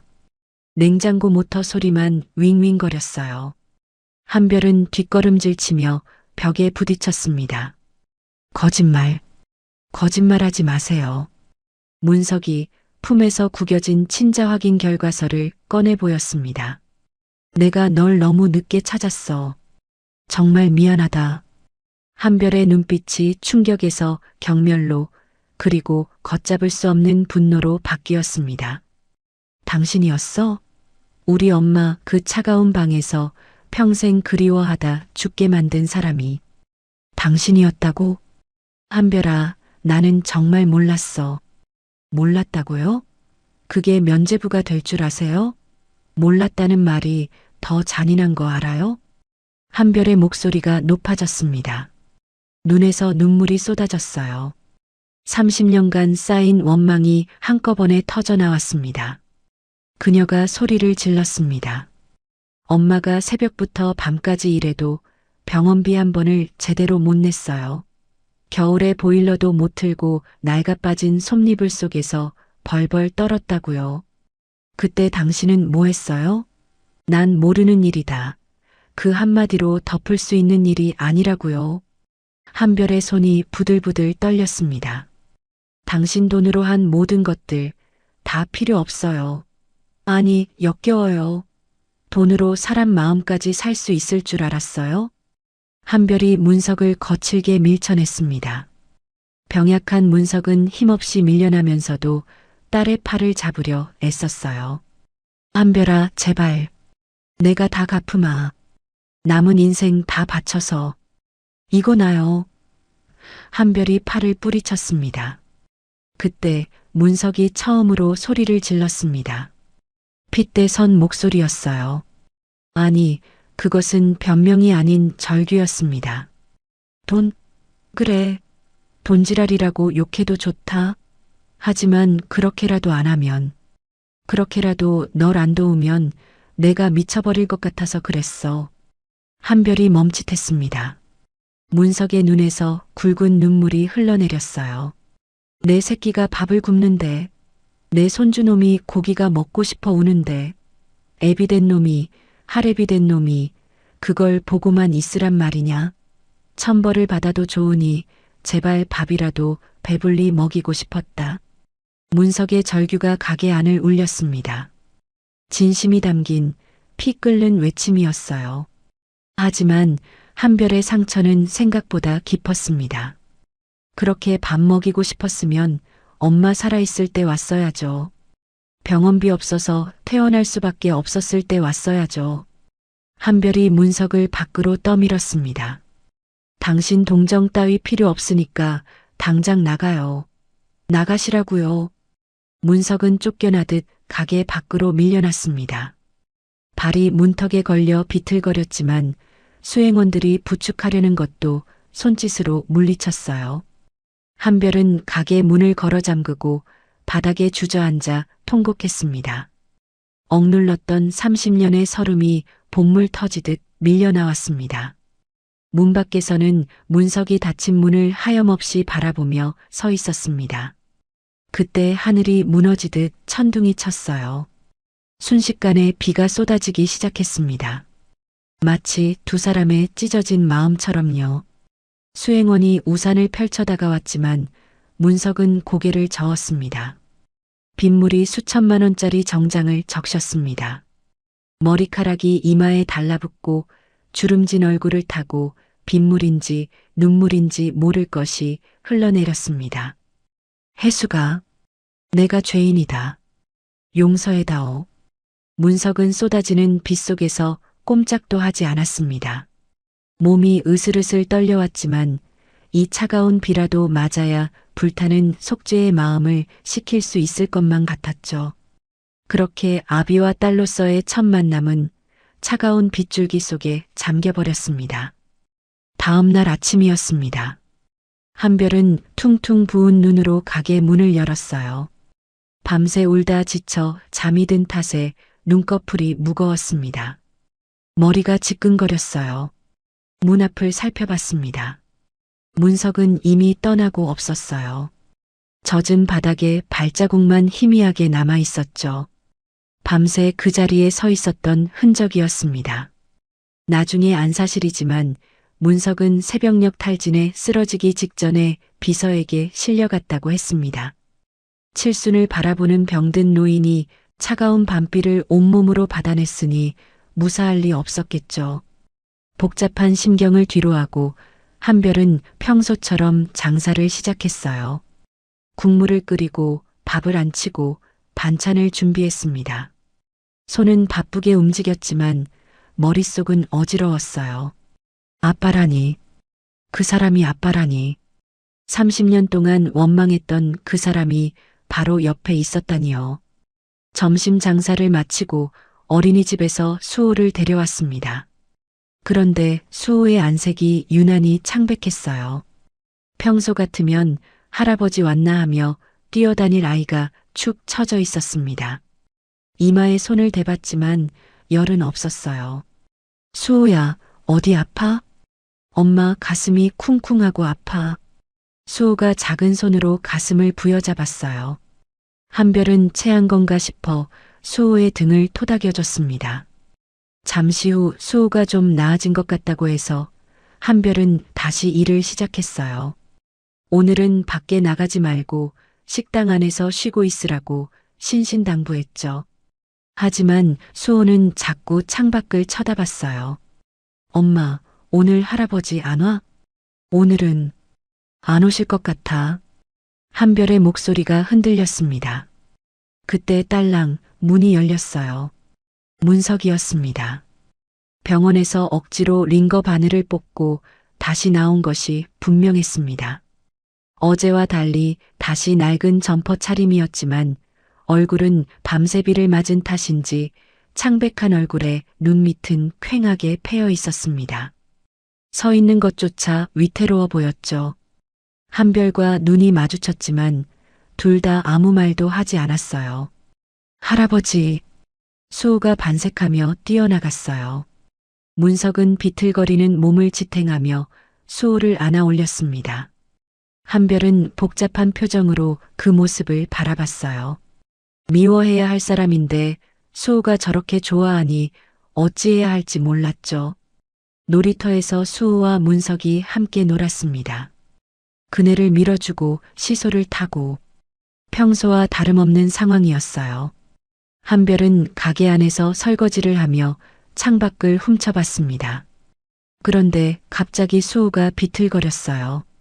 작은 몸이 휘청하더니 그대로 픽 쓰러졌습니다. 수호야, 수호야. 문석의 비명소리가 골목을 뒤흔들었어요. 한별이 접시를 내팽개치고 가게에서 뛰쳐나왔습니다. 수호는 눈을 감은 채 축 늘어져 있었어요. 얼굴이 새하얗게 질려 있었습니다. 입술까지 파랗게 변해가고 있었죠. 수호야, 정신 차려. 눈 떠. 한별이 수호를 흔들었지만 반응이 없었어요.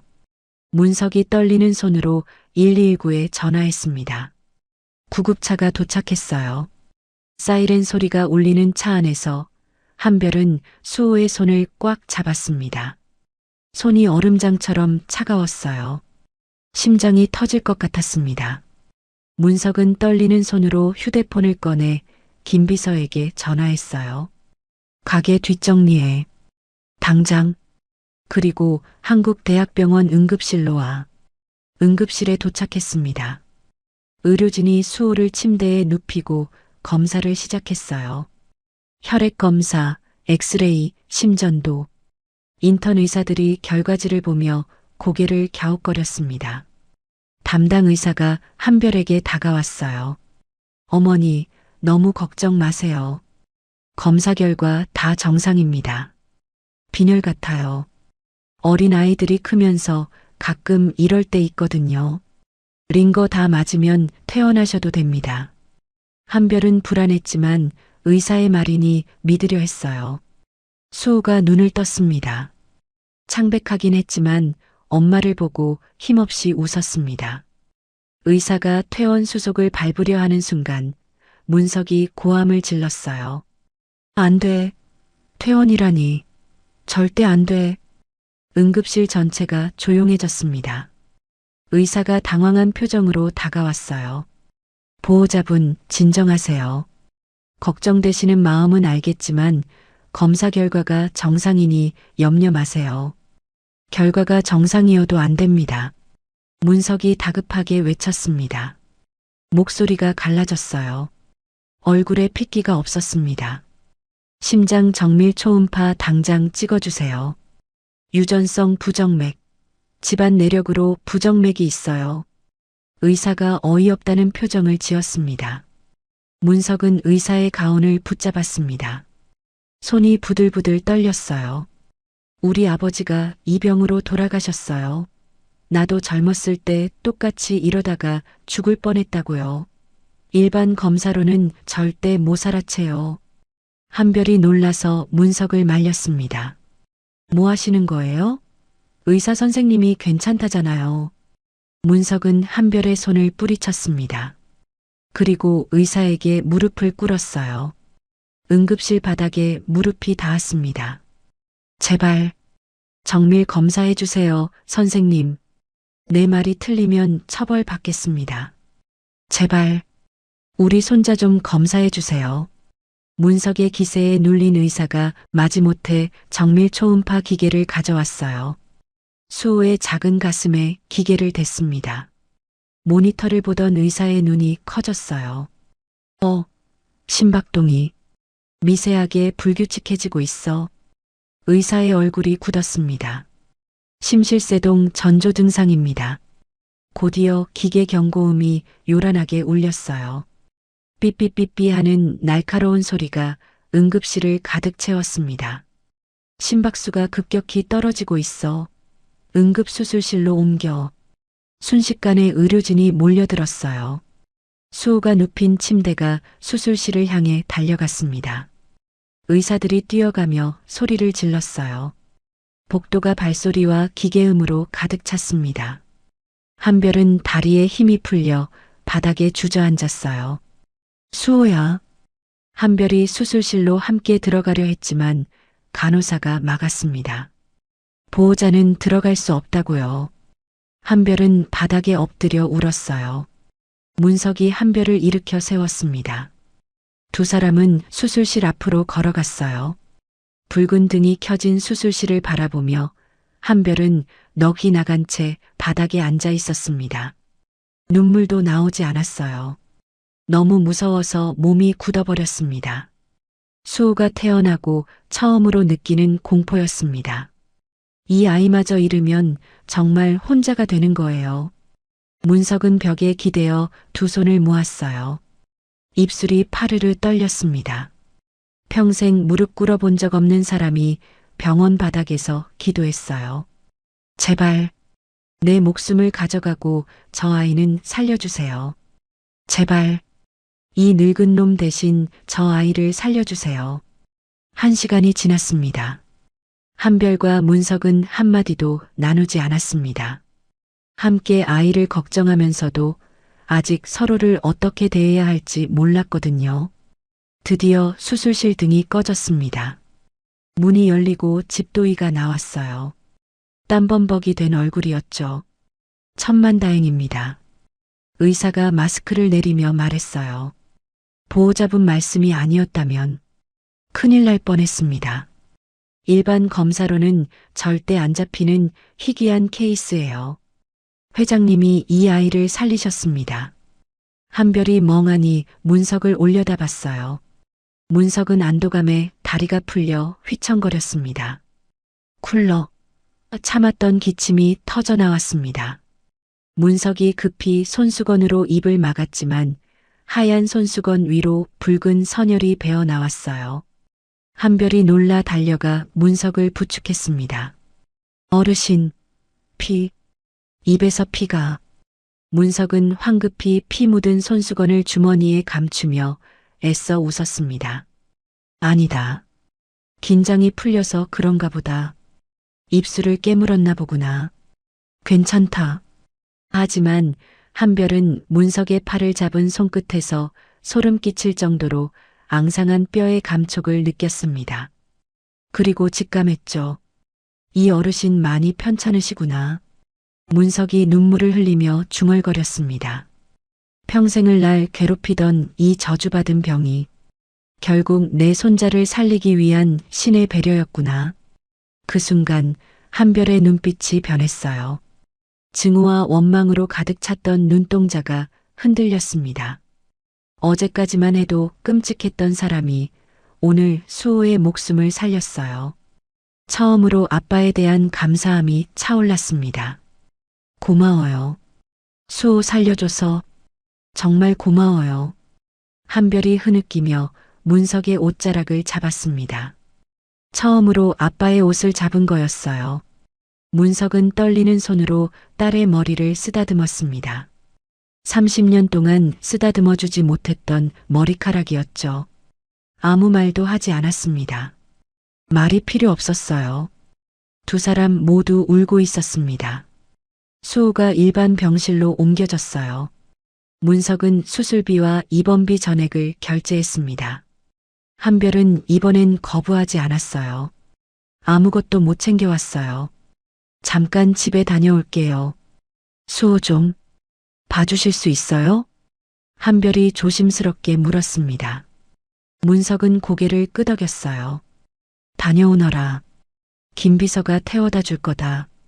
한별이 병실을 나서며 뒤를 돌아봤습니다. 문석이 수호의 작은 손을 잡고 앉아 있었어요. 할아버지와 손자. 그 모습이 처음으로 자연스럽게 느껴졌습니다. 닫힌 문 뒤에서 문석은 수호의 손을 꼭 잡은 채 중얼거렸어요. 할아버지가 지켜줄게. 이젠 아무도 널 아프게 못해. 병실은 고요했습니다. 수호가 깊이 잠든 침대 옆에서 문석과 한별이 마주 앉아 있었어요. 창밖으로 저녁 노을이 비쳐들었습니다. 오렌지빛이 병실을 물들였어요. 심전도 기계가 규칙적으로 삐익삐익 소리를 냈습니다. 수호의 심장이 뛰고 있다는 증거였죠. 문석이 먼저 입을 열었습니다. 떨리는 목소리였어요. 30년 전 이야기를 해줘야겠다. 네가 알아야 할 진실이 있어. 한별은 아무 말 없이 문석을 바라봤습니다. 아직 마음이 정리되지 않았어요. 문석은 고개를 숙였습니다. 네 엄마가 떠났을 때 나는 출장 중이었다. 돌아와 보니 옷가지 몇 벌만 사라지고 이혼 서류만 덩그러니 놓여 있었지. 편지 한 장이 같이 있었어. 다른 남자가 생겼다고, 가난이 지긋지긋하다고 적혀 있었다. 문석의 눈가가 붉어졌습니다. 나는 그걸 믿었어. 30년 동안 네 엄마를 원망하며 살았다. 그런데 문석의 목소리가 갈라졌어요. 어머니가 임종 직전에 고백하셨다. 네 할머니가 해숙을 쫓아냈다는 걸. 가난한 집딸이 내 앞길을 막을까봐 협박해서 내쫓았다고. 그 편지도 시킨 대로 쓴 거였어. 한별의 눈이 커졌어요. 문석은 말을 이었습니다. 그때 우리 회사는 망하기 직전이었어. 아버지가 물려주신 기술은 있었지만 돈이 돌지 않았거든. 매일 빚쟁이들이 찾아왔고 나는 파김치가 되어 집에 들어갔지. 그런 내가 해숙한테 뭘 해줄 수 있었겠나? 지켜주지도 못하면서. 문석이 바닥에 무릎을 꿇었어요. 차가운 병실 바닥에 무릎이 닿았습니다. 한별이 화들짝 놀랐어요. 뭐 하세요? 일어나세요. 아니다. 이렇게 해야만 해. 문석이 고개를 숙였어요. 이마가 바닥에 닿을 듯 말 듯 했습니다. 몰랐다는 게 죄다. 널 찾지 않은 게 내 평생의 한이다. 해숙이가 그렇게 떠났으면 진작 의심했어야 했어. 왜 찾아보지 않았을까? 용서하지 마라. 용서받을 자격이 없다. 한별은 혼란스러웠어요. 자신이 평생 미워했던 나쁜 아빠와 지금 눈앞에서 무릎 꿇고 있는 노인 사이에서 마음이 갈팡질팡했습니다. 한별이 잠시 망설이다가 가방을 뒤적였습니다. 깊숙한 곳에서 낡은 상자를 꺼냈어요. 모서리가 닳고 테이프로 덕지덕지 붙여진 상자였습니다. 이거 엄마가 남긴 거예요. 문석이 고개를 들었습니다. 아빠랑 관련이 있는 물건이라고 하셨어요. 1년 전 엄마가 돌아가실 때 삶이 너무 힘들거나 특별한 걸 알게 되었을 때 읽어보라고 하셨어요. 그 전까지는 절대 보지 말라고. 한별이 상자를 열었습니다. 안에는 빛바랜 일기장이 있었어요. 표지가 달아 글씨도 희미했습니다. 두 사람이 함께 첫 장을 펼쳤습니다. 30년 전 겨울. 단칸방. 오늘도 문석 씨가 빛독촉에 시달려 파김치가 되어 들어왔다. 얼굴이 반쪽이 됐다. 제대로 못 먹어서 볼이 쑥 들어갔다. 내가 해줄 수 있는 건 따뜻한 국밥 한 그릇뿐이다. 고기를 넣고 싶은데 돈이 없어서 사골만 고았다. 제발 맛있게 먹어줬으면. 그래서였구나. 그날 가게에서 네가 끓여준 국밥 맛이 30년 전 그 맛이랑 똑같았던 게 해숙이가 널 가르쳤구나. 문석은 가슴을 치며 오열했습니다. 딸의 손맛에서 아내의 사랑을 다시 확인한 순간이었습니다. 다음 장을 넘겼습니다. 어머님께서 찾아오셨다. 나보고 떠나라고 하셨다. 아직 결혼한 사실을 아는 사람이 없으니 잘 됐다고. 결혼식도 안 올렸으니 없던 일로 하면 된다고. 우리 기술을 탐내는 곳에서 결혼 제의가 왔다고. 내가 떠나야 문석 씨도 살고 나도 산다고. 어떻게 해야 할지 모르겠다. 문석이 이를 악물었어요. 결심했다. 내가 악역이 되기로 했다. 사랑하는 남편의 성공을 위해 나쁜 여자가 되기로 했다. 거짓 편지를 쓴다. 다른 남자가 생겼다고. 가난이 지긋지긋하다고. 찾지 말라고. 미안해 문석 씨. 정말 미안해. 한별이 흐느꼈어요. 문석은 떨리는 손으로 상자 안에 있던 또 다른 낡은 공책을 집어들었습니다. 강문석 회장, 부도 위기 극복. 올해의 기업인 강문석. 30년치 신문 기사가 빠짐없이 오려져 붙어 있었습니다. 기사 옆에는 해숙의 메모가 적혀 있었죠. 장하다 내 남편. 밥은 잘 챙겨 먹는지. 역시 문석 씨 해냈구나. 내가 떠난 보람이 있다. 그치? 문석은 숨을 쉴 수가 없었습니다. 아내는 30년 동안 자신을 지켜보고 있었어요. 멀리서 혼자서 자신의 성공을 위해 기도하며 살았던 겁니다. 짐을 챙기다가 우리 첫 여행 때 찍은 사진을 발견했다. 바닷가에서 팔짱 끼고 찍은 사진. 다 가져갈 용기가 나지 않는다. 사진을 반으로 찢었다. 언젠가 발견하면 나를 기억해 줄까. 잠든 문석 씨의 뺨을 만져보았다. 마지막이겠지. 사랑해. 당신을 위해 사라져 줄게요. 부디 더 높이 날아올라요. 문석이 일기장을 내려놓고 바닥에 엎드렸어요. 온몸이 떨렸습니다. 혜수가, 내가 미안하다. 한별은 주저앉아 엉엉 울었습니다. 죄송해요. 저 진짜 아무것도 모르고. 한별의 어깨가 들썩였어요. 30년간 아빠를 미워했던 게 너무 부끄러웠습니다. 엄마가 얼마나 힘들었을까요? 사랑하는 사람을 떠나면서 얼마나 아팠을까요? 문석이 한별을 안아 일으켰어요. 떨리는 팔로 딸을 감쌌습니다. 처음으로 안아보는 딸이었어요. 30년 늦은 포옹이었죠. 아니다. 다 내 잘못이다. 해수기를 지키지 못한 내 잘못이야. 이제라도 와줘서 고맙다. 우리 딸. 문석은 품에서 지갑을 꺼냈습니다. 그리고 30년 동안 한 번도 빼본 적 없는 가장 깊은 곳에 숨겨둔 사진을 꺼냈어요. 이 사진. 해수기가 찢어간 반쪽이 내게 있었구나. 난 내 반쪽을 30년 동안 한 번도 지갑에서 뺀 적이 없다. 문석이 땀과 눈물에 젖어 너덜너덜해진 반쪽 사진을 꺼내 일기장 위에 놓았습니다. 자신만 남은 사진이었죠. 한별도 떨리는 손으로 지갑에서 나머지 반쪽을 꺼냈습니다. 엄마에게 물려받은 사진이었습니다. 두 장의 사진을 맞댔어요. 찢어진 선이 딱 맞았습니다. 30년 전 젊은 부부가 환하게 웃으며 팔짱을 낀 모습이 완성됐어요. 바닷가를 배경으로 햇살 아래 서 있는 두 사람. 세상 누구보다 행복해 보였습니다. 가족이 하나가 되는 순간이었습니다. 문석이 두 반쪽을 꼭 붙잡았어요. 다시는 찢어지지 않게요.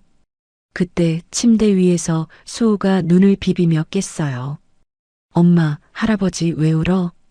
문석과 한별이 눈물을 훔치고 수호에게 다가갔습니다. 문석이 수호의 작은 손을 꼭 잡았어요.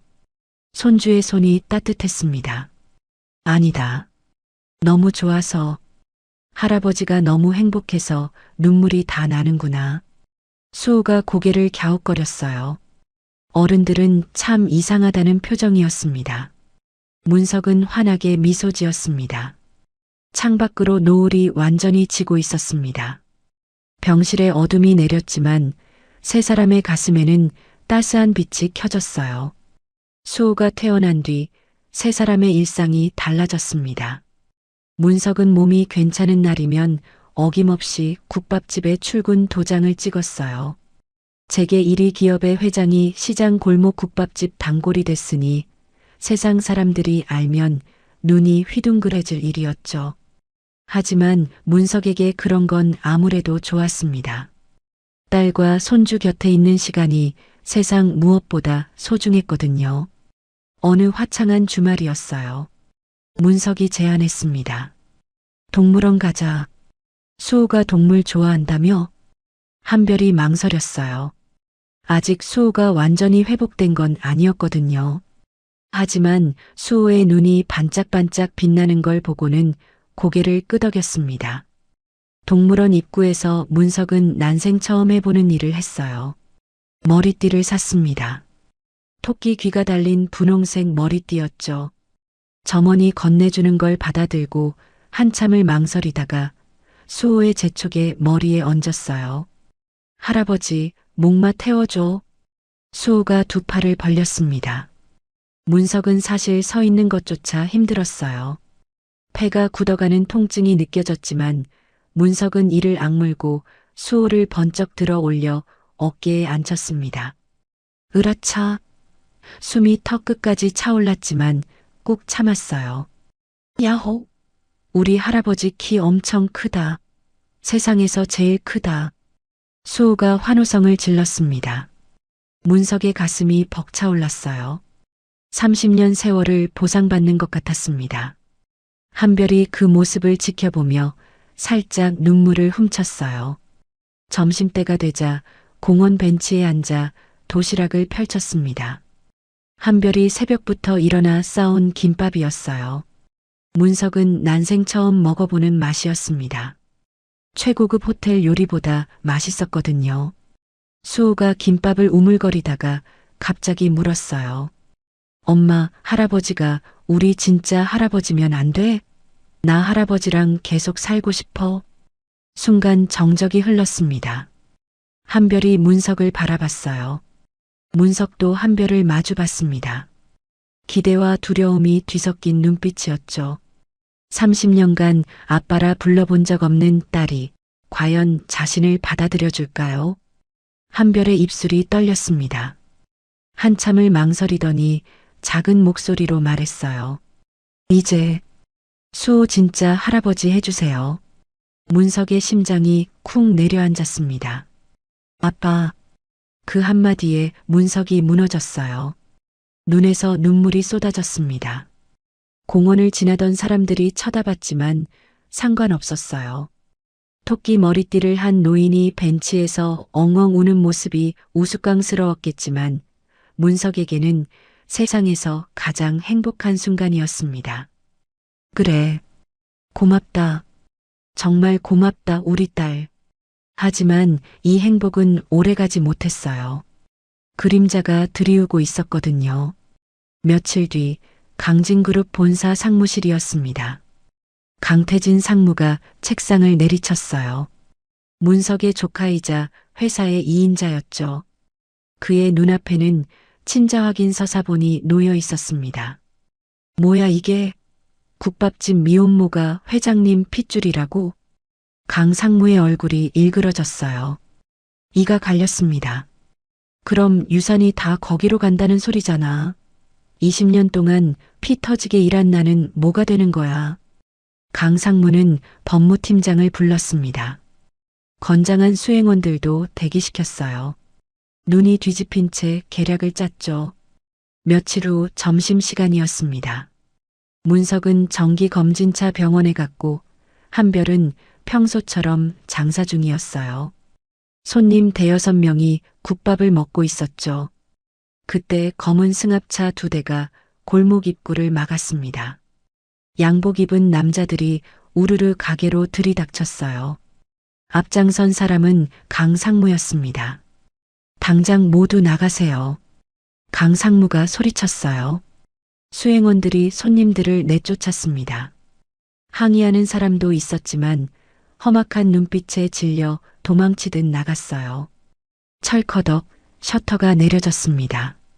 한별이 앞치마를 움켜쥐며 물었어요. 누구세요? 지금 뭐 하시는 거예요? 강 상무가 코웃음을 쳤습니다. 품에서 서류 한 장을 꺼내 테이블 위에 툭 던졌습니다. 친자 포기 각서입니다. 여기에 도장 찍으세요. 그럼 가게 빚 갚고 조용히 살 만큼은 챙겨주겠습니다. 한별의 얼굴이 창백해졌어요. 하지만 물러서지 않았습니다. 돈 때문에 이러는 거 아니에요. 당장 나가주세요.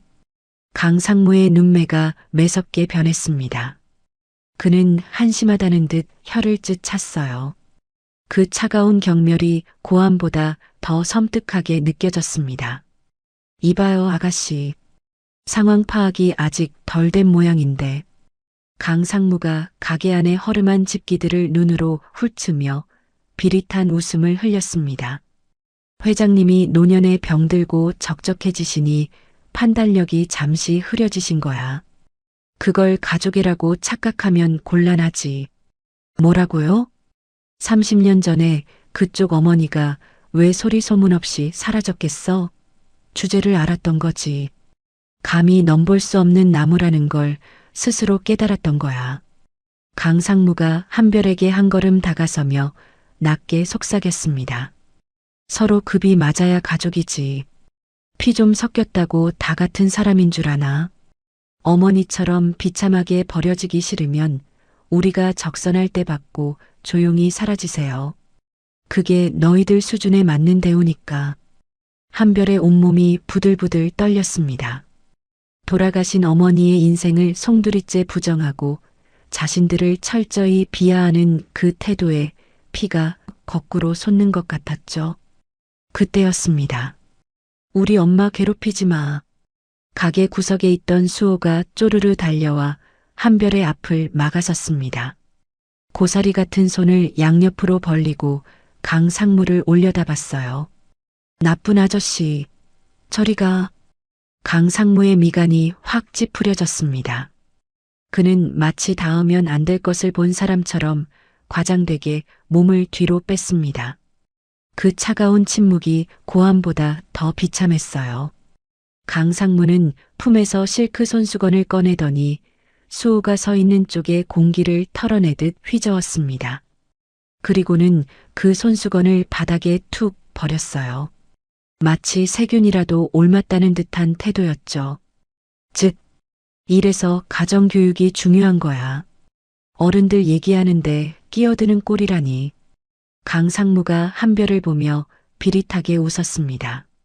애 교육 좀 잘 시키셔야겠어요. 한별이 수호를 꽉 끌어안으며 노려봤습니다. 아이한테 뭐 하시는 거예요? 말 조심하세요. 말 조심? 틀린 말 아니잖아. 강상무가 허리를 숙여 한별과 눈을 맞췄습니다. 목소리를 낮게 깔았지만 그 내용은 비수처럼 날카로웠어요. 한 번만 말할 테니 잘 들어. 지금 여기서 도장 안 찍으면 내일부터 이 가게는 장사 못해. 위생점검, 세무조사, 소방점검. 우리가 동원할 수 있는 건 모든 걸 다 동원할 거야. 한별의 얼굴이 하얗게 질렸습니다. 강상무의 시선이 겁에 질려 울먹이는 수호에게 향했습니다. 그리고 이에 앞으로 학교는 제대로 다닐 수 있을 것 같나? 한국 바닥 생각보다 좁아. 내가 마음만 먹으면 이 아이 앞길 막는 건 일도 아니야. 아이의 미래를 쥐고 흔드는 그 비열한 협박에 한별은 숨이 턱 막혔습니다. 공포감이 온몸을 휘감았어요. 수호는 아저씨의 차가운 눈빛에 한별의 품에 얼굴을 묻고 으앙 울음을 터뜨렸습니다. 그러게 좋은 말로 할 때 좋게 좋게 따랐어야지. 주제 파악 못하고. 강상무가 혀를 차며 수행원들에게 눈짓했습니다. 수행원들이 위압적으로 가게 입구를 막아서며 험악한 분위기를 조성했죠. 그때였습니다. 열린 가게 문 사이로 문석이 언제 들어왔는지 아무도 눈치채지 못했습니다. 역광 속에 서 있는 그는 병실에서 막 뛰쳐나온 듯 땀에 젖어 있었고 안색은 창백했습니다. 하지만 그 눈빛만은 살아있었습니다. 맹수가 숨통을 끊기 직전에 고요한 살기가 서려 있었죠. 회장님? 강상무가 당황하며 뒷걸음질 쳤어요. 문석은 거친 숨을 삼키며 천천히 걸어왔습니다. 쿵쿵 발소리가 무겁게 울렸습니다. 문석이 강상무 코앞에 멈춰선 채 낮고 건조한 목소리로 말했습니다. 방금 뭐라고 했나? 급이 다르다고 했나? 강상무는 문석의 기세에 눌려 입을 벙긋거렸습니다. 그게 아니라 회장님 명예를 지키려고. 명예? 문석이 비릿하게 웃었습니다. 내 명예를 먹칠하는 건 내 핏줄이 아니라 바로 이런 천박한 짓이다. 문석은 품에서 스마트폰을 꺼내 강상무 앞에 던지듯 보여주었습니다. 녹음되고 있던 화면이 보였습니다. 방금 네가 내 딸과 손자에게 한 협박 전부 녹음됐다. 그리고 내 변호사가 지금 막 검찰청에 도착했지. 니놈이 지난 10년간 하청업체 등쳐먹고 빼돌린 비자금 장부와 함께 말이야. 강상무의 얼굴이 하얗게 질렸습니다. 다리가 후들거렸습니다. 회장님, 조카한테 너무하십니다. 조카? 넌 오늘부로 내 가족도 직원도 아니야. 문석이 싸늘하게 답했습니다. 지금 당장 내 눈앞에서, 내 딸 앞에서 사라져라. 1분 늦을 때마다 형량이 1년씩 늘어날 테니. 그 말은 단순한 호통이 아니라 사형 선고나 다름없었습니다. 강상무와 수행원들은 겁에 질려 쥐새끼처럼 도망쳤습니다. 뒤도 돌아보지 않고 셔터 밖으로 사라지는 뒷모습이 처량하기 그지없었습니다. 가게 안에는 다시 정적이 찾아왔습니다. 문석은 그들이 차를 타고 떠나는 소리가 들릴 때까지 꼿꼿하게 서 있었습니다. 딸을 지키는 거대한 산처럼 미동도 하지 않았죠. 아빠, 한별이 떨리는 목소리로 불렀습니다. 그제야 문석이 천천히 몸을 돌렸습니다. 딸을 향해 안심하라는 듯 미소를 지으려 했습니다. 하지만 입꼬리를 올리는 순간 팽팽하게 당겨져 있던 생명의 끈이 툭 끊어지고 말았어요. 쿨러. 입에서 검붉은 피가 주르륵 흘러내렸습니다. 문석의 몸이 썩은 고목처럼 힘없이 앞으로 기울었습니다. 아빠. 한별이 비명을 지르며 달려가 쓰러지는 문석을 받아냈습니다. 문석의 흰 와이셔츠가 순식간에 붉게 물들었어요. 딸을 지키기 위해 태워버린 아빠의 마지막 남은 온기였습니다. 아빠, 정신 차려요. 눈 좀 떠봐요. 한별이 울부짖으며 문석을 끌어안았습니다. 문석의 시야가 흐려졌습니다. 딸의 얼굴이, 우는 손주의 얼굴이 점점 멀어지고 있었어요. 하지만 정신을 놓을 수 없었습니다. 아직이야. 아직 우리 딸 손도 제대로 못 잡아봤어. 문석은 바들바들 떨리는 손을 들어 올렸습니다. 허공을 젓던 손이 한별의 젖은 뺨에 닿았습니다. 울지 마라. 목소리가 바람 빠진 듯 새어나왔습니다. 미안하다. 더 일찍 지켜주지 못해서. 멀리서 구급차 사이렌 소리가 들려왔습니다. 문석의 손이 힘없이 바닥으로 툭 떨어지려 하자 한별이 그 손을 양손으로 꽉 붙잡았어요. 가지 마요. 이제야 만났는데. 제발 가지 마요, 아빠. 피와 눈물이 뒤섞여 차가운 바닥을 적셨습니다. 아빠라는 이름을 되찾자마자 닥쳐온 이별의 예감 앞에 한별은 오열했습니다. 문석은 흐려지는 의식 속에서도 딸의 손을 놓지 않으려 마지막 안간힘을 썼습니다. 이 손을 놓으면 영영 돌아오지 못할 것 같았으니까요. 구급차 사이렌 소리가 밤거리를 가르며 울렸습니다. 응급실에 도착한 문석은 곧바로 중환자실로 옮겨졌어요. 의료진이 분주하게 움직였습니다. 한별은 유리창 너머로 아빠를 바라보며 두 손을 모았어요. 수호는 겁에 질려 엄마 다리에 매달려 있었죠. 한참 뒤 담당 의사가 나왔습니다. 표정이 어두웠어요. 보호자분, 마음의 준비를 하셔야 합니다. 오늘 밤을 넘기기 힘들 수도 있습니다. 한별의 무릎에 힘이 풀렸어요. 이제 겨우 아빠를 만났는데 벌써 보내야 한다니요. 하지만 새벽녘 기적처럼 문석이 눈을 떴습니다. 흐릿한 눈으로 천장을 더듬다 한별을 발견한 그는 산소 마스크를 내리고 김비서를 불렀습니다. 기자회견. 준비해. 아빠, 무슨 소리예요? 지금 몸이 이런데. 한별이 말렸지만 문석의 눈빛은 단호했습니다. 내가 눈 감으면 저 하이에나 떼들이 내 딸을 물어뜯을 거야. 내가 살아있을 때 내 손으로 왕관을 씌워줘야 해. 다음 날 오전 강진그룹 본사 대강당. 수백 명의 기자들 앞에서 휠체어를 탄 문석이 떨리는 손으로 마이크를 잡았습니다. 그리고 옆에 선 한별의 손을 으스러져라 꼭 쥐었어요.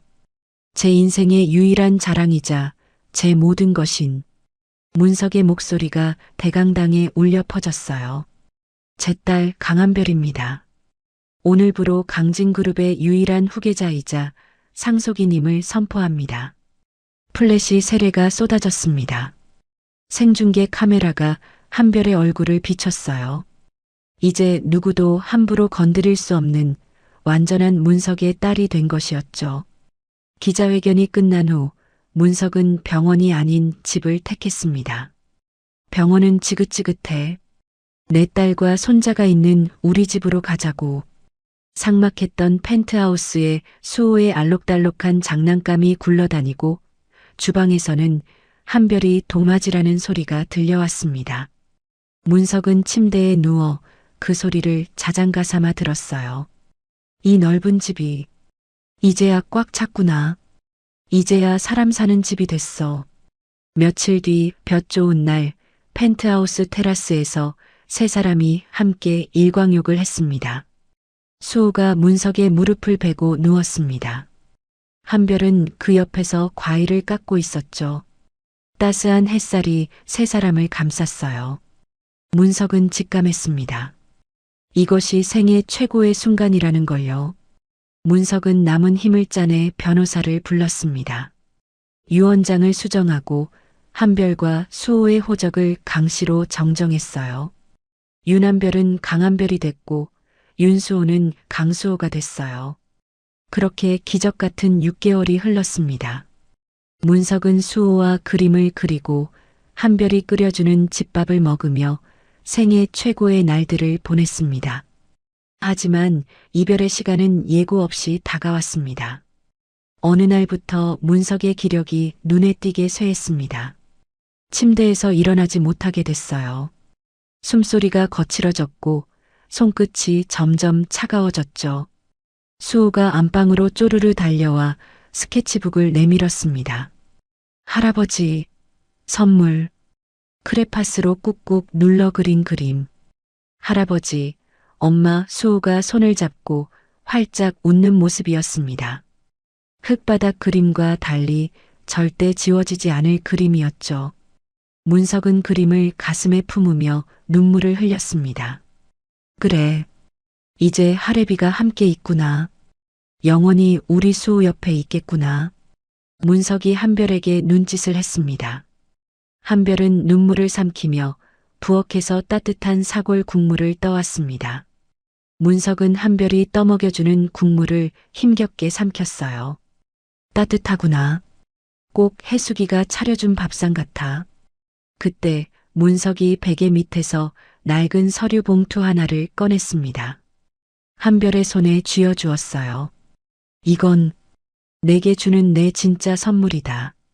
봉투 안에는 한별의 국밥집 건물 등기권리증이 들어 있었습니다. 강진그룹보다 이 작은 가게가 나한텐 더 소중해. 여기가 내 진짜 본사다. 여기서 사람들을 배불리고 따뜻하게 해주렴. 내 엄마가 나한테 그랬던 것처럼. 문석이 한별의 손을 잡았습니다. 손에 남은 온기가 점점 빠져나가고 있었죠. 한별아, 아빠가 늦게 와서 미안하다. 네가 있어서, 수호가 있어서 아빠는 정말 행복했다. 한별이 문석의 손에 얼굴을 묻고 울었어요. 아빠 가지마. 우리랑 여기서 더 살아야지. 문석의 시야가 흐려졌습니다. 하지만 입가엔 편안한 미소가 번졌어요. 허공을 응시하던 문석이 나직이 속삭였습니다. 혜수가 왔어? 문석은 수호가 그려준 가족 그림을 가슴에 품은 채 평생 일궈온 집에서 가장 사랑하는 딸의 품 안에서 평안하게 눈을 감았습니다. 1년 후 문석과 해숙의 합장묘 앞이었습니다. 한별과 수호가 서 있었어요. 묘비 앞에는 예쁜 생화 꽃다발이 놓여 있었습니다. 수호가 묘비를 쓰다듬으며 인사했어요. 할머니, 할아버지, 수호 어린이집 씩씩하게 잘 다녀요. 한별이 파란 하늘을 올려다봤습니다. 구름 사이로 문석과 해숙이 환하게 웃고 있는 것만 같았습니다. 엄마, 아빠, 우린 헤어진 게 아니에요. 한별이 수호의 머리를 쓰다듬으며 미소 지었습니다. 두 분은 제 가슴 속에, 그리고 우리 수호의 맑은 눈망울 속에 영원히 살아계세요. 그러니까 걱정 마세요. 저랑 수호 씩씩하게 살다 갈게요. 아주 나중에 만나요. 사랑해요. 한별과 수호가 묘지를 내려갔습니다. 두 사람의 뒷모습 위로 따스한 햇살이 비쳤어요. 바람이 불어 나뭇잎이 살랑거렸습니다. 마치 문석과 해숙이 손을 흔들며 배웅하는 것처럼요. 오늘 이야기를 끝까지 들어주셔서 감사합니다. 어디에서 이야기를 듣고 계신지 댓글로 남겨주시면 반드시 답장 드리겠습니다. 구독, 좋아요 부탁드립니다. 햇살 같은 이야기였습니다.